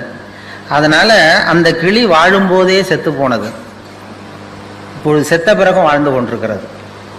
வாழும்போதே செத்து போகிறவர்கள் செத்த பிறகும் வாழ்ந்து கொண்டிருப்பார்கள்ங்கிற தத்துவத்தை அப்படி சொல்லுவாங்க. அந்த கலைகள்லேருந்து விடுபடணும்னா அந்த ஆன்ம விடுதலை, அதுதான் அந்த விடுதலை நமக்கு கிடைக்கணுங்கிறது தான் இந்த மன்றத்து நமக்கு கொடுக்குற பயிற்சிகள். ஆன்ம விடுதலை உள்ளுக்குள்ளே போய் அகத்தாய்வு பண்ணுறதுனா எதுக்குன்னா உள்ளே இருக்கிற ஒருத்தனை கண்டுபிடிக்கணும். உள்ளே இருக்கிற ஒருத்தர் இருக்கான் நமக்குள்ள. இப்போ நமக்கெல்லாம் யாருன்னா ஒவ்வொருத்தரும் 3 பேர். இப்போ என்னை பற்றி நான் என்ன நினைக்கிறேன்னா அது ஒருத்தன், என்னை பற்றி நீங்கள் என்ன நினைக்கிறீங்களோ அது ஒரு மனுஷன். நம்ம 2 பேருக்கும் தெரியாத எனக்குள்ள ஒருத்தன் இருக்கான், அவன் 3வது மனுஷன். அந்த 3வது மனுஷனை அடையாளம் கண்டுபிடிக்கிற முயற்சி தான் இந்த அகத்தாய்வு, இந்த பயிற்சிகள்லாம். 3வது மனுஷனை நீ கண்டுபிடிச்சி வெளியில் கொண்டு வா, கண்டுபிடிச்சா உலகம் வந்து சமாதானம் வந்துடும். அது என்ன 3வது மனுஷன்னா இது ரொம்ப தியரிட்டிக்கலாக இருக்கிறது மாதிரி இருக்கும். 3 மனுஷன் எப்படி இருக்கான் அப்படின்னு ப்ராக்டிக்கலாக பார்க்கலாம். அதை நான் என்னுடைய அனுபவத்திலே பார்த்துருக்கேன். நான் மயிலாப்பூரில் கொஞ்ச நாள் குடியிருந்தேன், வானொலி நிலையத்துக்கு பக்கத்தில். அப்போ ஒரு 2 வீடு தள்ளி ஒரு பாட்டி அம்மாவுக்கு உடம்பு சரியில்லை, ரொம்ப சீரியஸ், ரொம்ப வயசான பாட்டி, உடம்பு சரியில்லை ரொம்ப. அந்த பேரன்லாம் ஓடி வந்து பாட்டிக்கு உடம்பு சரியில்லை, ஆஸ்பத்திரிக்கு அழைச்சிட்டு போகணும்னு ஓடி வந்தான்.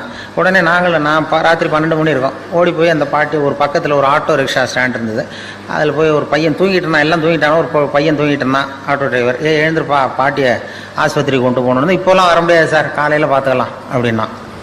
பாட்டியப்பா, பாட்டிக்கு உடம்பு சரியில்லடா, சீரியஸாக இருக்குன்னா, பாட்டிக்கெல்லாம் போய் ஏன் சார் கவலைப்படுறீங்க அப்படின்னா. ஒரு பொடியன் சின்ன அப்படிலாம் இல்லை, உனக்கு எவ்வளோ பணம் வேணுமோ தரோம், நீ வாடான்னதும் சரி 250 ரூபா கொடுத்தா வரேன் அப்படின்னா. நீ எவ்வளோ வேணாலும் வாங்கிக்க வாடான்னு சொல்லி ஆட்டோவை கூப்பிட்டு வந்தோம். அந்த இடத்துக்கு 30 ரூபா தான் இப்போ பணம் கொடுக்கறது வழக்கம். அந்த இடத்துலேருந்து ராயப்பேட்டை ஆஸ்பத்திரிக்கு 30 ரூபா. இவன் 250 ரூபா கேட்டான். சரி வாடான்னு சொல்லி கூப்பிட்டு வந்து பாட்டி வீட்டுக்கு முன்னாடி நிறுத்தி அவனும் உள்ள ஓடி வந்து பாட்டியை தூக்கும்போது அவனும் கை கொடுக்குறான். கையை கொடுத்து தூக்கிட்டு வரான். தூக்கிட்டு வந்து பாட்டியை உட்கார வச்சு நாங்கள்லாம் போகிறோம். போய் ராயப்பேட்டை ஆஸ்பத்திரியில் கொண்டு போய் இறக்குனதும் அவனும் மறுபடியும் தூக்கிட்டு வரான். பாட்டியை தூக்கிட்டு வந்து டாக்டர்கிட்ட ஒப்படைச்சிட்டு மறுபடியும் வெளியில் வந்தான். டாக்டர்கிட்ட ஒப்படைச்சிட்டோம் இந்த பாட்டியை. அப்புறம் வெளியில் வந்து இவன்கிட்ட இந்தா நீ கேட்டால் 250 ரூபா இந்தடா அப்படின்னு கொடுத்தோம். அப்போ அந்த பொடி சின்ன பையன், விவரம் இல்லாத பையன், அவன் சொல்கிறான், எனக்கு பணம் வேணாம் சார், பாட்டிக்கு இது நான் செஞ்ச உதவியாக இருக்கட்டும் அப்படின்ட்டான். சொல்லிவிட்டு ஆட்டோ எடுத்துகிட்டு போயிட்டான். அப்போ என்னென்னா இதில் வந்து ஒரு இளைஞன் இந்த நேரத்தில் இரக்கம் இல்லாமல் 250 ரூபா கேட்குறானே, 250 ரூபா கேட்டான் பாருங்க, அவன் தான் முதல் மனுஷன். இந்த வயசில் இப்படி இரக்கம் இல்லாமல் இருக்கானேன்னு நான் நினச்சேன் பாருங்க, அவன் தான் 2வது மனுஷன். அந்த உண்மையான 3வது மனிதன் ராயப்பேட்டை ஆஸ்பத்திரியில் தான் வெளில வந்தான். அந்த அடையாளம், அவன் எந்த அகத்தாயும் பண்ணாதவன். அந்த 3வது மனுஷனை அடையாளம் கண்டுபிடிங்கிறதுக்காக தான் இவங்க இவ்வளவு பயிற்சிகள் நமக்கு கொடுக்குறாங்க. இது வந்து மதவாதிகளையும் எல்லார்கிட்டையும் உண்டு. அந்த 3வது மனுஷன் உள்ள ஒளிஞ்சிருப்பான், வெளியில் தெரிய மாட்டான். இப்போ அமர்நாத் கோயிலுக்கு இந்து பக்தர்கள்லாம் போயிட்டு இருக்கிறப்ப செத்து விழுந்தாங்க ஒரு 5-6 வருஷத்துக்கு முன்னாடி பேப்பரில். அதாவது குளிர் தாங்காமல் செத்து போய் விழுந்துட்டு இருந்தாங்க அமர்நாத்துக்கு, அந்த குளிர் இதுக்கு. அப்போ வழியில் இருக்கிறவங்கெல்லாம் வீடுகள்லாம் திறந்து வச்சு இந்த சாவறதுக்கு போராடிக்கிட்டு இருக்கிற இந்து பக்தர்களெல்லாம் கூப்பிட்டுக்கிட்டு வந்து அதுக்கு போர்வை போற்றி கம்பளி போற்றி ஆகாரம் கொடுத்து அவங்கள பிழைக்க வச்சு திருப்பி அனுப்புனாங்க. அப்படி திருப்பி அனுப்புனவங்கலாம் அங்கே இருக்கிற முஸ்லீம்கள். அதுதான் அந்த 3வது மனுஷன், அவன் தான் 3வது மனுஷங்கிறது. அப்போ போய் அந்த மதம் இது அவன் பார்க்கல. அது மாதிரி அந்த 3வது மணி அரசியல்வாதிகளுக்குள்ளேயும் இருக்கிறான், எல்லாருக்கிட்டையும் இருப்பாங்க. இப்போ ஸ்டாலின் வந்து இருக்காரு, மேயர், மெட்ராஸ் மேயர், அவர் வந்து பிறந்த நாள் வாழ்த்து சொல்கிறதுக்காக திருநெல்வேலி பக்கத்துலேருந்து நிறைய பேர் வந்துருந்தாங்க. ஒரு 7 வருஷத்துக்கு முன்னாடி எல்லாரும் வந்து பிறந்தநாள் வாழ்த்து சொல்லிட்டு திரும்பி போகிறாங்க. திண்டிவனத்துக்கு பக்கத்தில் ஒரு அந்த இளைஞர் அணி, திமுக இளைஞர் அணி வேன் கவுந்துட்டுது. ஒரு 4-5 பேர் செத்து போட்டாங்க ஆக்சிடெண்ட்டில். சில பேர் உயிருக்கு போராடிட்டு இருக்கிறாங்க. ராத்திரி 11 மணிக்கு 12 மணிக்கு நடந்தது. எல்லாம் இடித்தவன் ஓடி போட்டான். அந்த நமக்கு எதுக்கு ரொம்பன்னு. அதுக்கப்புறம் வர்றவங்களும் திரும்பி பார்க்கல, இது நம்ம கோர்ட்டுக்கிட்டு அலையணும் அப்படின்னு சொல்லிட்டு போயிட்டாங்க. விடிய காலம் வந்து அந்த திண்டிவனத்தில் இருந்த இளைஞர்கள் சில பேர் ஓடி வந்திருக்கிறாங்க. அவங்க வந்து டீ குடிக்க வந்தவங்க. பார்த்தா ரோட்டில் கிடக்கு, வேன் கவுந்து கிடக்கு, திமுக கொடி பறக்குது. உள்ள சில பேர் செத்து கிடக்குறாங்க, சில பேர் சாவறதுக்கு போராடிட்டு இருக்கிறாங்க.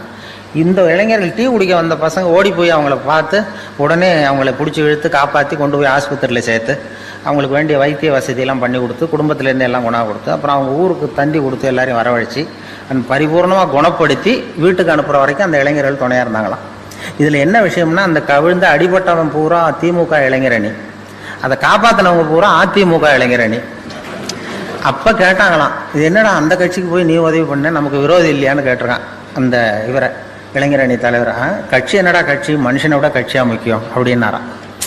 இதுதான் அந்த மூணாவது மனுஷன்.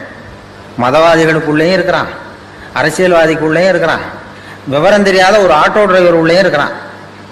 அவனுக்கெல்லாம் அப்பப்போ வெளியில் வரான். நாம் நிரந்தரமாக வெளியில் கொண்டு வரணும். தீவிரவாதிக்கு உள்ளேயும் அந்த மூணாவது மனுஷன்.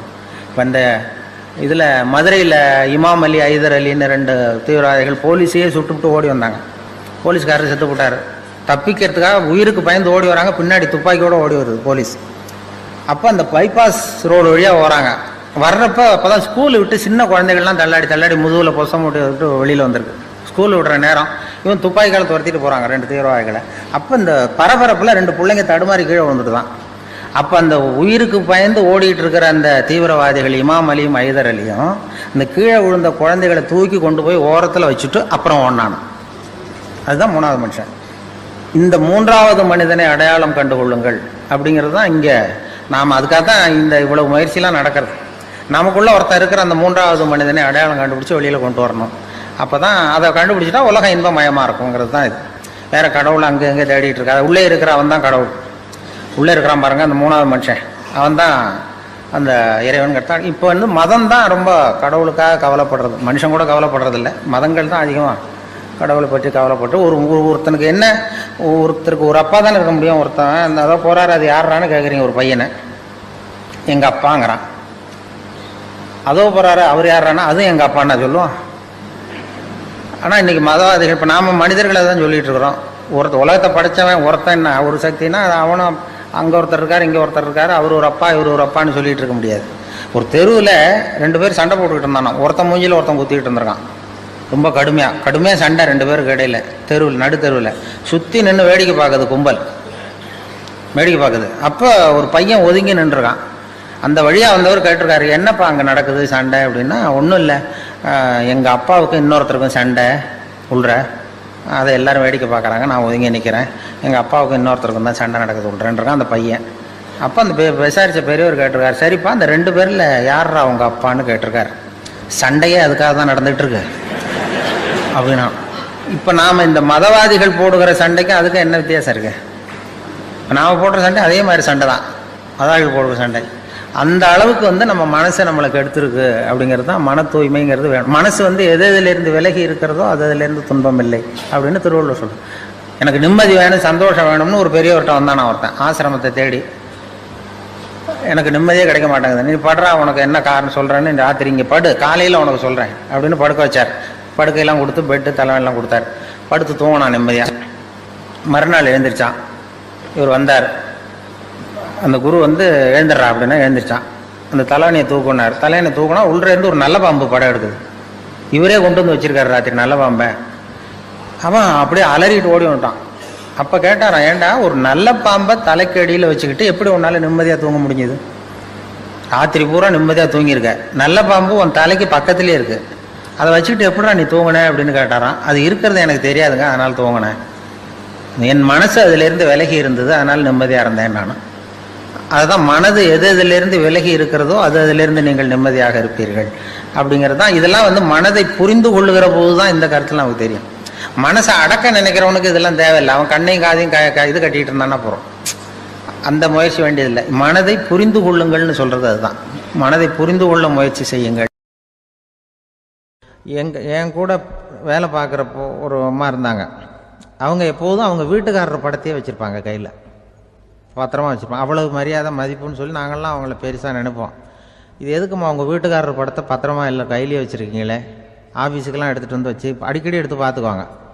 அவ்வளவு பிரியமாக அவங்க வீட்டுக்காரர் இல்லை. ஆமாம், எனக்கு வந்து ஏதாவது பிரச்சனை வந்துவிடுதுன்னா உடனே எங்கள் வீட்டுக்காரர் படத்தை எடுத்து பார்ப்பேன்.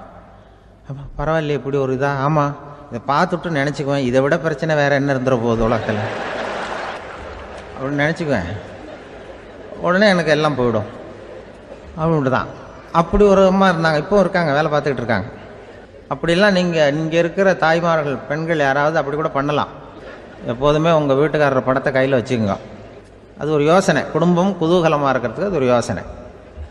அதே மாதிரி இவங்களும் அவங்க படத்தை வச்சுக்கலாம், வச்சுக்கிட்டு பிரச்சனை வரும்போது பார்த்துக்கணும், இதை விட நமக்கு என்ன வந்துட போகுது பெருசா அப்படி தான் இருக்கணும். குடும்பம் வந்து நல்லபடியாக இருக்கணும்னா அதுக்கு இப்போ சொல்லுவாங்க, கடவுளே வந்து ஒரு வீட்டு கணவன் வீட்டு தலைவர் கனவுல வந்தாராம். கடவுள் வந்து இது மாதிரி உன்னை விட்டுட்டு உங்கள் குடும்பத்தை உன்னையெல்லாம் விட்டுட்டு போக போகிறேன்னா, அதனால் ஏதாவது வரம் வேணும்னா கேட்டு போய் வாங்கிக்கோ அப்படின்னு கடவுள் சொன்னாராம் அந்த குடும்ப தலைவர்கிட்ட. அவருக்கு என்ன கேட்குறதுன்னு புரியல. கடவுள் வந்து விட்டுட்டு போகிறேங்கிறார், ஏதாவது வரம் கேட்டுக்கோ அப்படின்னு நம்ம என்ன பண்ணுறது, என்ன கேட்குறதுன்னு ஒன்றும் புரியல. குழம்பிக்கிட்டு இருந்தான் அந்த ஆள் கனவுல. இப்போ கடவுள் சொன்னாராம், சரி நீ ரொம்ப குழப்பமாக இருக்க, நாளைக்கு மறுபடியும் உன் கனவுல வரேன், அதுக்குள்ளே நீ முடிவு பண்ணி வை, உனக்கு என்ன வரம் வேணுமோ கேட்டு வாங்கிக்கோ, உனக்கு வரம் கொடுத்துட்டு நான் போயிடுறேன், உன்னை விட்டுட்டு போகிறதா நான் முடிவு பண்ணிட்டேன் அப்படின்ட்டுருக்காரு கடவுள். சரி ஒரு நாள் அவகாசம் கொடுங்க, நாளைக்கு நான் அதுக்குள்ளே முடிவு பண்ணி வைக்கிறேன்ட்டு அவர் வந்தார். மறுநாள் முழிச்சுக்கிட்டார். முழிச்சுக்கிட்டு மனைவி மகன் மக்கள் எல்லாரையும் கூப்பிட்டார், குடும்பத்தில் எல்லாரையும். இப்படி வாங்க, இது மாதிரி நேற்று கனவுல வந்தார் கடவுள், நம்மளை விட்டுட்டு போக போகிறாராம், என்ன வரம் வேணும்னு கேட்டு வாங்கிங்கோ அப்படின்னு இப்போ சொல்லிட்டார். என்ன கேட்குறதுன்னா அப்படின்னு அந்த கணவன் கேட்குறான். இந்த மனைவி சொல்கிறாங்க, என் உடம்பு பூரா நகையாக இருக்கணும் அப்படின்னு கேள் அப்படின்ட்டுருக்கு. அதுக்குள்ளே அந்த ஒரு பொண்ணு ஓடி வந்து, அப்படிலாம் கேட்காதப்பா கடவுள்கிட்ட, இப்போ இருக்கிற சொத்து எவ்வளோ இருக்கோ அதுபோல் இன்னொரு பங்கு வேணும்னு கேள் அப்படின்னு. அந்த பையன் வந்து அவன் வேறு சொன்னான், அவன் அது நமக்கு வந்து இது போல் ஒரு 10 பங்காவது வேணும், 2 பங்களா கார் வேணும் அப்படின்னு அவன் ஒரு லிஸ்ட்டை கொடுத்தான். இவர் என்ன கேட்குறதுன்னு முடிவு பண்ணுறதுக்குள்ள அங்கே வேலை செய்கிற அம்மா, ஒரு வயசான அம்மா வந்திருக்கு, வேலை செய்கிற அம்மா. அது வந்து சொல்லிச்சான் இவர்கிட்ட, தப்பாரு கடவுள்கிட்ட அப்படிலாம் கேட்காதப்பா, நாளைக்கு வரும்பொழுது என்ன வர வேணும்னா எங்கள் குடும்பத்தில் எல்லாரும் அன்பாக இருக்கணும் பாசமாக இருக்கணும்னு கேட்டு வாங்கிக்கோ, வரத்தை அன்பு பாசம் குடும்பத்தில் எப்போதும் நிலவணும்னு கேட்டு வாங்கிக்கோ, வேற எல்லாம் நம்ம பார்த்துக்கலான்னு இந்த பெரியம்மா சொல்லிச்சான். மறுநாள் அதே மாதிரி படுத்து தூங்கினார். கடவுள் கனவுல வந்தார். வந்து கேட்கும்பொழுது இவர் சொன்னாராம், ஐயா எனக்கு வந்து எங்கள் குடும்பத்தில் நாங்கள் கணவன் மனைவி புள்ள குட்டி எல்லாம் பாசமாக இருக்கணும் அன்பாக இருக்கணும், இதுதான் எங்களுக்கு வர வேணும் அப்படின்னு கேட்டாராம். இவர் கேட்டதும் கடவுள் வந்து தலையை சொரிய ஆரம்பிச்சிட்டாராம். ஏன் என்ன யோசிக்கிறீங்கன்னு கேட்டிருக்காரு. நீங்கள் அன்பாக பிரியமாக இருந்தீங்கன்னா அப்புறம் ஏன் நான் உங்களை விட்டுட்டு போக போகிறேன், நான் ஏற்கனவே இல்லைங்கிறதுனால தான் உங்களை விட்டு போகலாம்னு முடிவு பண்ணியிருந்தேன். இப்போ நீங்கள் ஏற்கனவே பாசமாக இருந்தீங்கன்னா நான் இனிமேல் போக மாட்டேன், அதனால் ஏன் முடிவு மாற்றிக்க வேண்டியதுதான், உங்கள் கூட தான் இருக்க போகிறேன்னாராம். இப்படி ஒரு கதை சொல்லுவாங்க. அதனால் ஒரு குடும்பத்தில் அந்தந்த உறவு முறைகள் சரியாக இருக்கிற வரைக்கும் எல்லாம் நல்லாயிருக்கும். அங்கே தான் அங்கே இறைவன் வாழும் இல்லம்ங்கிறாங்களே, அதுதான் அது. அதில் அந்த குடும்ப தலைவருங்கிறவர் கணவன் அப்படிங்கிறதுனால அவருக்கு தான் பொறுப்பு. அவருக்கு நிறைய சகிப்புத்தன்மை வேணும், கோபம் வரக்கூடாது, யார் என்ன சொன்னாலும் போகணும். சில கணவன்மார்கள் வந்து எது சொன்னாலும் மனைவி வந்து தட்டுறதில்லை. அங்கே போனால் போவாங்க, எதுக்கு போக சொல்கிறேன்னு கேட்குறதில்ல, போகிறது. இங்கே வான்னா வர்றது. திருவள்ளுவர் மனைவி இருந்தாருன்னு சொல்கிறாங்கல்ல, அது மாதிரி. அது எப்படின்னா ஒருத்தர் சொன்னார், அது அப்படி இல்லை, அதுக்கு ஒரு கதை சொன்னார். ஹிட்லர் வந்து வந்தாராம் ஒரு தடவை, ஒரு பெரிய கப்பல் மேலே, கப்பலுடைய மேல் தளத்தில் ஹிட்லர் வந்துக்கிட்டு இருக்கார். ஒரு இங்கிலீஷ் கேப்டன் எதிரில் நிற்கிறான். அவனுக்கு பெரிய ஆச்சரியம், இந்த ஆள் எப்படி இப்படி ஒரு தனி மனிதனாக இருந்துக்கிட்டு உலகத்தையே இப்படி இந்த பாடுபடுத்துகிறார் அப்படின்னு சொல்லி, உன்னுடைய வெற்றிக்கு என்ன காரணம்னு கேட்டாராம் அந்த இங்கிலீஷ் கேப்டன். இப்போ ஹிட்லர் சொன்னாராம், என்னுடைய வெற்றிக்கு காரணம் என்கிட்ட வேலை செய்கிற ஊழியர்கள், நான் கிழிச்ச கோட்டை தாண்ட மாட்டாங்க, நான் என்ன சொல்கிறேனோ அதை உடனே செய்வாங்க, ஏன் எதுக்குன்னு எதிர்த்து பேச மாட்டாங்க, அதுதான் என்னுடைய வெற்றிக்கு காரணம் அப்படின்னு சொல்லி அதை நிரூபித்து காட்டுறேன் பார் அப்படின்னு சொல்லி கையை தட்டினாராம் ஹிட்லர். உடனே ஒரு சிப்பாய் அங்கேருந்து வந்து லெஃப்ட் ரைட்னு போட்டு வந்து சல்யூட் பண்ணி நின்னான். உடனே ஹிட்லர் சொன்னார், நீ அப்படியே இந்த கப்பல் மேல் தளத்துலேருந்து அப்படி கடலில் விழுந்து செத்து போடா அப்படின்னு பொத்துன்னு குதிச்சுட்டான். எதுக்கு சொல்கிறேன் என்ன இதில், உடனே குதிச்சு செத்து போட்டான். இவருக்கு பெரிய ஆச்சரியம் கேப்டனுக்கு. ஹிட்லர் சொன்னார், இதுதான் என்னுடைய வெற்றிக்கு காரணம், தப்பார் இன்னொருத்தனை கூப்பிட்றேன் அப்படின்னு தட்டினா, இந்த பக்கத்துலேருந்து ஒருத்தன் வந்தான், லெஃப்ட் ரைட்னு வந்து நின்னா, நீ இப்படி குதிச்சு செத்து போடா அப்படின்னு பொத்துன்னு குதிச்சுட்டான். எதுக்கு போக சொல்கிறீங்கன்னு ஒன்றுமே கேட்கல, குதினா உடனே குதிச்சுட்டான். அப்போ ஹிட்லர் சொன்னார், இதே மாதிரி என்னுடைய ஒவ்வொரு ஊழியர்களும் இருக்கிறாங்க, நானும் ஊழியர்களை இழக்கிறதுக்கு தயாராக இல்லை, தப்பார் தயாராக இருப்பேன் எப்போதும், தப்பார் இன்னொருத்தரம் தட்டுறேன்னு இன்னொருத்தர் வந்தார். எதிர்த்தாப்புலேருந்து ஒருத்தன் லெஃப்ட் ரைட் சல்யூட் அடித்தான். நீயும் குதிச்சு செத்து போடான்ருக்கார் ஹிட்லர். இவனால் பொறுக்க முடியல, இந்த இங்கிலீஷ் கேப்டன் அனாவசியமாக ஒவ்வொருத்தனாக குதிச்சுட்றானேன்னு சொல்லி ஓடி போய் அவனை குதிச்சிட்டான். குதிக்கிறதுக்கு முன்னாடி பிடிச்சி தனியாக எடுத்துகிட்டு போட்டான். தனியாக எடுத்துகிட்டு போய் அந்த சிப்பாய்கிட்ட கேட்டாரான் அந்த இங்கிலீஷ் கேப்டன், ஏன்ப்பா அந்த ஆள் குதிக்க சொல்கிறான்னா நீ ஏன் எதுக்குன்னு கேட்குறது இல்லையா, உடனே குதித்து செத்து போகிறீங்களே, இதெல்லாம் என்ன அநியாயம் அப்படின்ட்டுருக்கான் அந்த இங்கிலீஷ் கேப்டன் கையை பிடிச்சிக்கிட்டு. உடனே அந்த சிப்பாய்க்கு கோவம் வந்துட்டு தான், உடையா கையை, இவன்ட்ட வேலை பார்க்குறத விட உழுந்து செத்து போகலான்னு நான் குதிக்கிறான், என்ன அனாவசியமாக எதுக்கையாக இருக்க சொல்கிறேன் அப்படின்னு சொல்லி குதிச்சுட்டானா. அதனால் இந்த உடனே சொல்கிறத செய்கிறாங்க பாருங்கள், அவங்கள நம்பக்கூடாது. கணவன்மார்களுக்கு ஒரு எச்சரிக்கை, சொல்கிறத உடனே செஞ்சுருவாங்க மனைவி, நீ அங்கே போனால் போவாங்க வரணும், அது ஹிட்லர் மாதிரி நினைக்கிறாங்கன்னு அர்த்தம். இதுகிட்ட பேசிக்கிட்டு இருக்கிறத விட சொல்கிறத செஞ்சுட்டு போடுவோமே, அப்படி சமாளிக்கிற கணவன்மார்கள் உண்டு. குடும்பத்தில் வந்து அப்படிலாம் இருந்து சமாளிக்கிறாங்க. குடும்பத்தில் ஒருத்தர் அனுசரிப்பு தன்மைங்கிறது ரொம்ப அவசியம். கணவன் மனைவின்னா அனுசரித்து போகணும்னு சொல்லுவாங்க. அதாவது ஒரு கணவன் அதுக்காக தான் அந்த காலத்துலலாம் ஒரு வீட்டுக்கு வந்து மாப்பிள்ளை தேடுறதுங்கிறது ஒரு பெரிய குடும்பத்தை நிர்வகிக்கிற அளவுக்கு ஒரு கணவனாக வரக்கூடிய எப்படி இருக்கணும் அப்படின்னா, அந்த காலத்தில் புலி வேட்டைக்கு போகணும். ஒரு பொண்ணுக்கு மாப்பிள்ளை தேடுறதுன்னா நம்ம தமிழ் பழக்கம் என்னென்னா, காட்டுக்கு போய் ஒரு புலியை வேட்டையாடிட்டு வரணும். அந்த புலி பல்லு அல்லது நகத்தை கொண்டுட்டு வரணும் அந்த இளைஞன். அதை வந்து வீட்டில் கொடுப்பான். அதை தான் கட்டி அதை வந்து இதாக கட்டுவாங்க, மாலையாக போடுவாங்க, தாலியாக கட்டுவாங்க. அதாவது வீரம் இருக்கா பையனுக்குன்னு பார்ப்பாங்க. ஒரு பொண்ணு வேணும்னா நீ முதல்ல வீட்டுக்கு பொண்ணு கேட்க போகக்கூடாது, காட்டுக்கு போகணும், போய் புளியை கொண்டு வா, அதுக்கப்புறம் தான் உனக்கு பொண்ணு அப்படின்னு சொல்லுவாங்க. இப்போவெல்லாம் ஏன் போகிறது இல்லைன்னா, இப்போலாம் ஒருத்தனை வந்து காட்டுக்கு போய் புலிப்பல் கொண்டு வான்னா புலி தான் மாப்பிள்ளையாக வரும். அதனால தான் இப்போ போகிறதில்ல யாரும் காட்டுக்கு. அப்போ வந்து பெண்களும் வந்து ரொம்ப வீரமாக இருந்தாங்க. பெண்கள் மூலம் அந்த காலத்தில் எப்படின்னா, முறத்தாலேயே புலியை துரத்துவாங்களாம். நம்ம பழைய பாட்டிலெல்லாம் பார்த்துருப்பீங்க, முறத்தால் புலியை விரட்டினாங்கன்னு வரும் பழைய பாட்டு. அந்த அளவுக்கு பெண்களுக்கு வீரம். இப்போ கல்யாணம் ஆகி இந்த காலத்தில் ஒரு கணவனை வந்து விரட்டிட்டு வந்தாங்களாம் முறத்தை எடுத்துக்கிட்டு. ஒரு மனைவி அவன் பயந்துட்டு வெளில ஓடி வரான், பின்னாடி முறத்தை எடுத்துகிட்டு அந்த அம்மா ஓடி வருது. இவனை தனியாக பிடிச்சி கொண்டு போய், என்னப்பா இந்த மனைவிட்டு இப்படி பயந்து ஓடி வரையே, முறத்தால் துரத்துறா இப்படி வரையே அப்படின்னு தான் அவன் அப்படியே தடுமாறிக்கிட்டு, அதெல்லாம் ஒன்றும் இல்லை, அவன் என்னை புலியாக நினைக்கிறா அப்படின்னு ஒரு பெருமையாக சொல்லிட்டானான். அந்த காலத்தில் புலியை தான் முறத்தால் விரட்டினாங்க, இப்போ புருஷனை விரட்டுறாங்க அப்படின்னு சொல்லி. அப்படி அந்த காலத்தில் வந்து கணவனுக்கு ஒரு குடும்பத்தை நிர்வகிக்கிற திறமை இருக்கா, உடல் வலிமை தான் முக்கியம். இப்போ கூட மதுரை பக்கத்தில் ஐயாவுக்கு தெரியும், அந்த இளவட்டக்கல்லுன்னு ஒரு ஊர். இப்போ ஊருக்கு ஊர் எல்லையில் கிடக்கும். ஊர் எல்லையில் ஒரு பெரிய கல் கிடக்கும். அந்த ஊருக்கு பொண்ணு கேட்க போகிறவங்க அந்த கல்லை தலைக்கு மேலே தூக்கி காட்டணும். அப்படியே தூக்கி தலைக்கு மேலே வசதி கீழே போடணும். அந்த வலு இருந்தால் தான் நீங்கள் அந்த ஊருக்குள்ளேயே போகலாம், பொண்ணு கேட்கறதுக்கு போகலாம். இல்லைன்னா நீ திரும்பி போக வேண்டியதான். அந்த வலிமை இருக்கா மாப்பிள்ளைன்னு பார்க்குறாங்க. இளவட்டக்கல்லுன்னு பேர். அப்போ என்ன பண்ணாங்கன்னா, ஒரு 1000 வருஷத்துக்கு முன்னாடி அந்த கல்லை தலைக்கு மேலே தூக்கி கீழே போடுவாங்களாம். ஒரு 500 வருஷத்துக்கு முன்னாடி அப்படி கொஞ்சம் தூரம் இடுப்பு அளவுக்கு தூக்கி கீழே போட்டுக்கிட்டு இருந்துருக்குறாங்க. அதுக்கப்புறம் ஒரு 100 வருஷத்துக்கு முன்னாடியெல்லாம் அப்படி முழங்கால அளவுக்கு அப்படி தூக்கி போட்டால் போகிறோம்னு வச்சுருந்தாங்களாம். இப்போ நான் அந்த ஊருக்கு என் கூட பழனிசாமின்னு ஒருத்தர் இருக்கார். அவர் போய், உனக்கு எப்படிப்பா இந்த ஊரில் கல்யாணம் ஆச்சு அப்படின்னா, இப்போலாம் நாங்கள் தொட்டு கும்பிட்டா போகிறோம், அதை அசைக்கிறது கூட இல்லை. அப்படி ஆகிட்டுது. ஒரு குடும்பத்தை கணவனாக வரப்போகிறவனுக்கான தகுதி அந்த காலத்தில் அப்படி இருந்துதான். அப்படி வந்து கணவன் வந்து தேர்ந்தெடுக்கிறது, குடும்ப தலைவனை தேர்ந்தெடுக்கிறது ஒரு பெரிய காரியம்.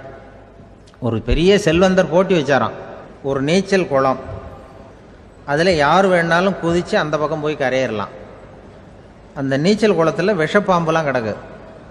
யார் துணிஞ்சி அந்த விஷப்பாம்பு இருக்கிற குளத்தில் குதித்து அந்த பக்கம் போய் கரையேறானோ அவனுக்கு ஒரு 100 ஏக்கர் நிலம் கொடுப்பேன், அது வேண்டான்னா ஒரு 1000 ஆடு கொடுப்பேன், அதுவும் வேண்டான்னா என் பொண்ணை கொடுப்பேன் அப்படின்னு போட்டி வச்சார்.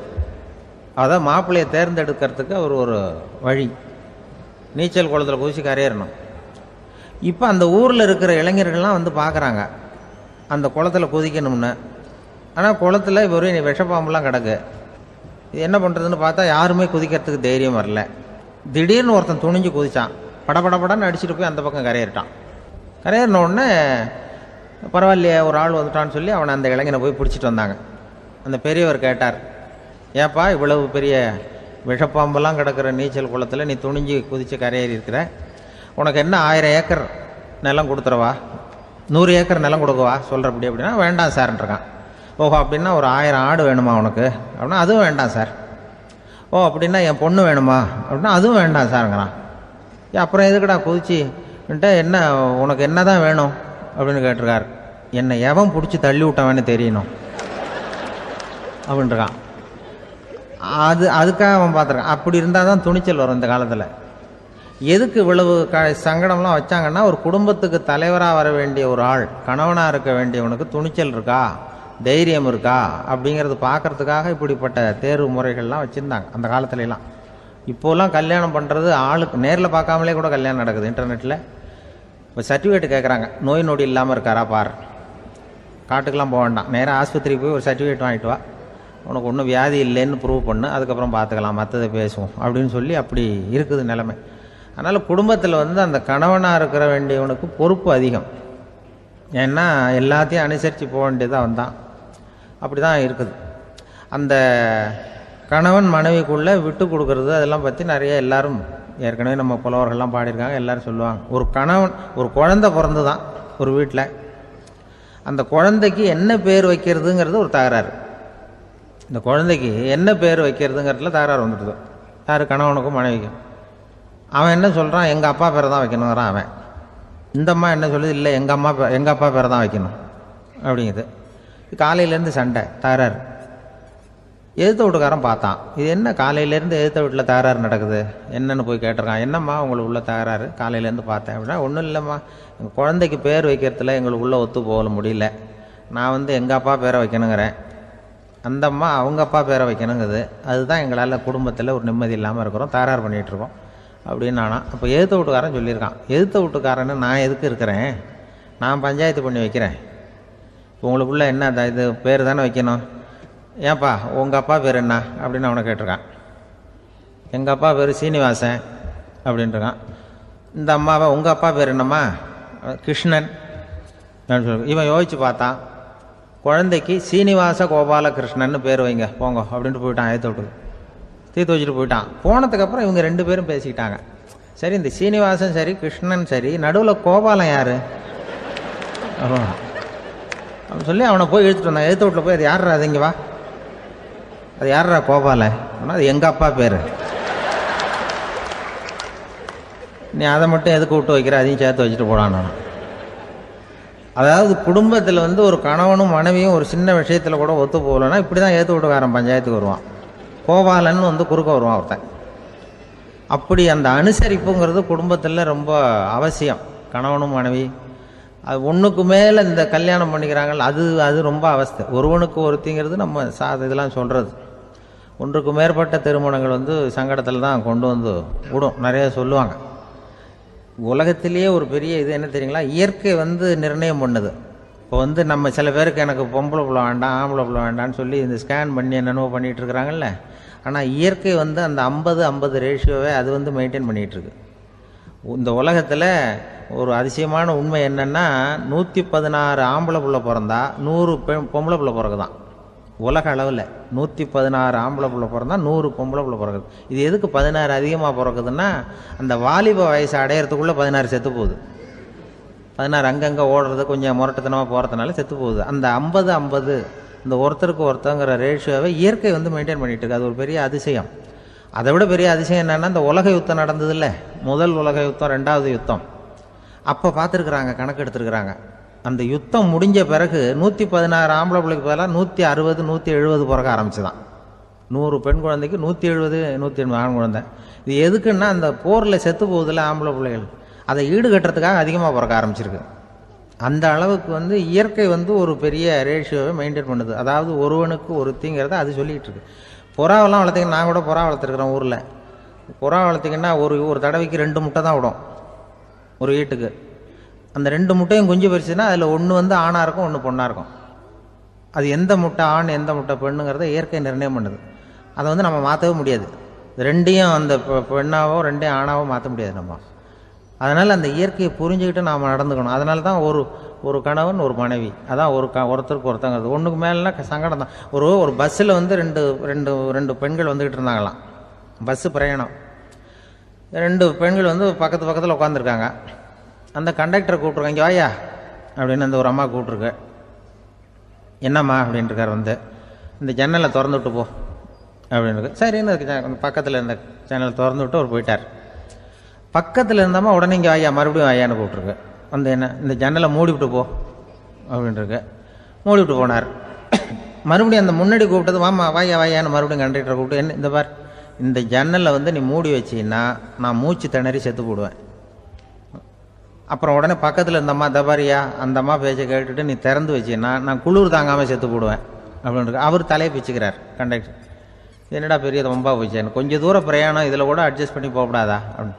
அப்போ அந்த பஸ்ஸில் பின்னாடி ஒருத்தன் கடைசி சீட்டில் வெயில் தாங்காமல் சட்டையெல்லாம் கட்டி போட்டுட்டு ஒரு கிராமத்து ஆள் பீடி குடிச்சிட்டு வரான். அவர் கூப்பிட்ருக்கான் அந்த ஆள், அந்த கண்டக்டர் இங்கே வாயா அங்கே என்ன தகராறு அப்படின்னு. அந்த எதிர்த்து வீட்டுக்காரன் வந்தானே முன்னாடி பஞ்சாயத்துக்கு, அது மாதிரி கண்டக்டர் இங்கே வாயா, அவன் ஏன் நீ என்ன சொல்ல போகிற அப்படின்ட்டு வந்திருக்கான். சட்டையெல்லாம் கட்டி போட்டு பீடி குடிக்கிறோம், பீடி புகையை ஊதிவிட்டு அங்கே என்ன தகராறு அப்படின்னு கேட்டிருக்கான். ஒன்றும் இல்லையா, அந்த அம்மா வந்து ஜன்னலை திறந்தா செத்து போவேங்குது, இந்த அம்மா ஜன்னலை மூடுனா செத்து போவேங்கிறது. நான் என்னையா பண்ணுறது ஒரு ஆள், இதுக்கு ஏன் கவலைப்படுறேன், நான் சொல்கிறத கேள், நான் தீர்த்து வைக்கிறேன் பிரச்சனையை அப்படின்னு சொல்லிவிட்டு பீடியை எடுத்துவிட்டு புகையை ஊதிவிட்டு சொன்னானான், கொஞ்ச நேரம் அந்த ஜன்னலை மூடி வை, அந்த அம்மா செத்து போவோம், அப்புறம் திறந்து வை, இந்த அம்மா செத்து போவோம், நாம் நிம்மதியாக போகலாம் அப்படின்னு சொல்லிட்டு பீடி குடிக்க ஆரம்பிச்சிட்டான். அவருக்கு கோவம் வந்துட்டுது கண்டக்டருக்கு. உனக்கு என்னையா நீ பாட்டுக்கு சொல்லிட்டு போடுவ, அந்த 2 அம்மாவும் செத்து போச்சுன்னா அவங்க வீட்டுக்காரனுக்கெல்லாம் யார் பதில் சொல்கிறது அப்படின்னா, கவலையே படாத, 2 பேருக்கும் நான் தான் வீட்டுக்காரன். அதனால தான் அந்த யோசனையை சொன்னேன் அவங்ககிட்ட. அப்புறம் இதுதான், இந்த ஒன்றுக்கு மேலே போச்சுன்னா அது இயற்கைக்கு விரோதம், இப்படிலாம் ஆகும்.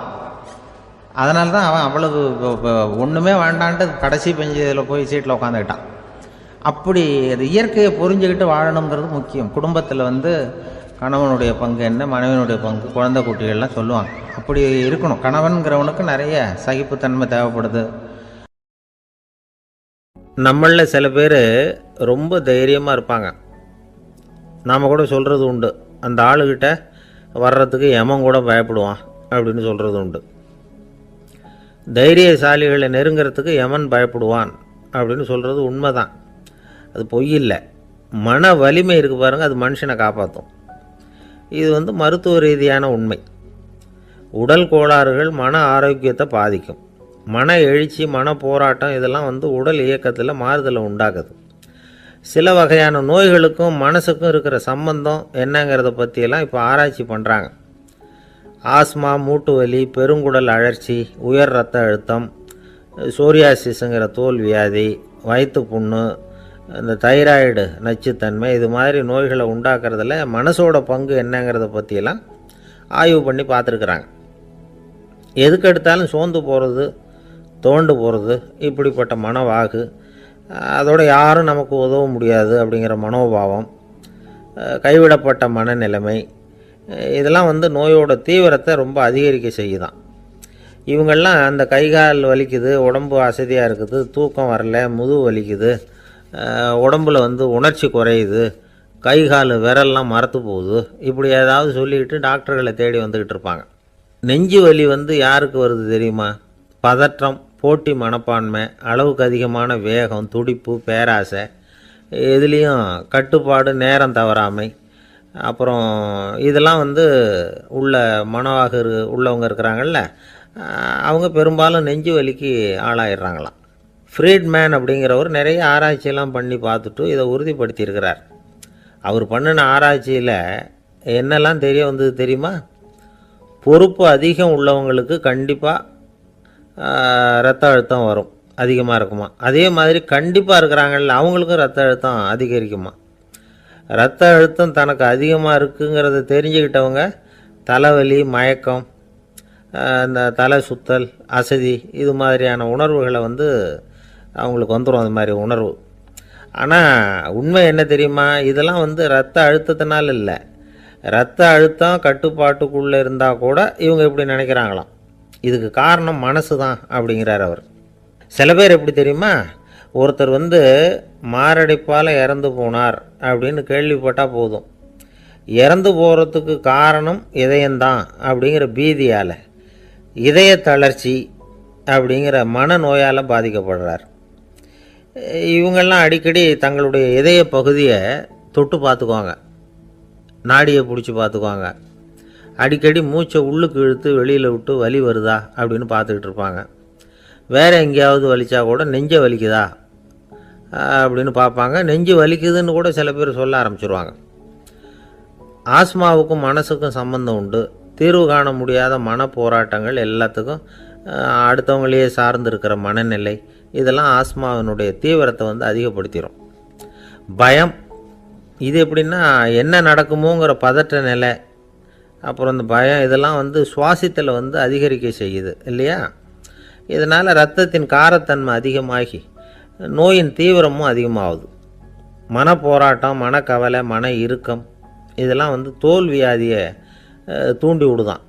இது மாதிரி இன்னும் எவ்வளவோ இருக்குது. அதனால் இன்றைக்கி நமக்கு தேவை என்னென்னா மன வலிமை, மலர்ந்த முகம். இது ரெண்டு இருந்துட்டுதுன்னா பலவிதமான நோய்கள் நம்மக்கிட்ட நெருங்கி வராது. டாக்டர் என்ன நெருங்காமல் இருக்கிறதுக்கு நான் ஒரு காரியம் பண்ணுறேன் அப்படின்னார் ஒருத்தர். அவர் என்ன அர்த்தத்தில் சொன்னார்னா, டாக்டர் அவரை நெருங்காமல் இருக்கிறதுக்கு அவர் ஒரு காரியம் பண்ணுறாராம். நண்பர்கிட்ட சொன்னார். நண்பர் கேட்டார், அது என்ன காரியம் பண்ணுற அப்படின்னு கேட்டார். தினம் ஒரு ஆப்பிள் பழம் சாப்பிட்றேன்னார் அவர். ஏன்னா ஆங்கிலத்தில் ஒரு பழமொழி சொல்லுவாங்கள்ல, an apple a day keeps doctor away அப்படிம்பாங்க. ஒரு ஆப்பிள் பழம் சாப்பிட்டா டாக்டர் விலகியே இருப்பார், டாக்டர்கிட்ட போக வேண்டிய அவசியம் இருக்காது அப்படிங்கிறதுக்காக அந்த பழமொழி சொல்கிறது. என்னன்னா, யாருமே நெருங்காமல் இருக்கிறதுக்கு நான் ஒரு காரியம் பண்ணுறேன்னார் இன்னொருத்தர். டாக்டர் நெருங்காமல் இருக்கிறதுக்கு ஆப்பிள் பழம் சாப்பிட்றேன்னார் அவர். என்னை யாருமே நெருங்காமல் இருக்கிறதுக்கு நான் ஒரு காரியம் பண்ணுறேன்னார் இன்னொருத்தர். அது என்னன்னு கேட்டோம். தினம் ஒரு பூண்டு சாப்பிட்றேன்னார். ஏ கார்லிக் எ டே கீப்ஸ் எவ்ரிபடி அவே அப்படின்னு அதுக்கு ஒரு புது விளக்கமும் கொடுத்தார். ஒரு ஆள் அசையாமல் கிடக்கிறார். அவர் இருக்காரா போயிட்டாராங்கிறத எப்படி முடிவு பண்ணுறோம்? அவர் மூக்குக்கு முன்னாடி புறங்கையை வச்சு பார்க்குறோம், மூச்சு வருதா இல்லையா அப்படிங்கிறத கண்டுபிடிக்கிறதுக்காக. மூச்சுங்கிறது அவ்வளவு முக்கியமான ஒரு விஷயம். சுவாசம் இல்லைன்னா எதுவுமே இல்லை. நம்ம பூமி இருக்க அது கூட சுவாசிக்குதுங்கிறத சோவியத் விஞ்ஞானிகள் கண்டுபிடிச்சிருக்கிறாங்க. பூமிக்கு மேலே இருக்கிற மண் அடுக்கில் காற்றில் உள்ள ஆக்சிஜன் ஆக்சிகரணம் அடையுது அப்படின்னு தான் இதுவரைக்கும் எல்லாரும் நம்பிக்கிட்டு இருந்தாங்க. ஆனால் இப்போ என்ன கண்டுபிடிச்சிருக்கிறாங்கன்னா, அந்த ஆக்சிஜன் பூமிக்குள்ளே 1 கிலோமீட்டர் ஆழம் வரைக்கும் ஊடுருவி போகுதான். பூமிக்குள்ளே 2 பக்கமும் பல கிலோமீட்டர் வரைக்கும் பரவுதான். பூமிக்குள்ளே இருக்கிற நீர்நிலை அடுக்குகள் தான் நுரையீரல் செய்கிற வேலையை செய்யுதான். நம்ம உடம்புல நுரையீரல் இல்லைன்னா ஒன்றும் நடக்காது.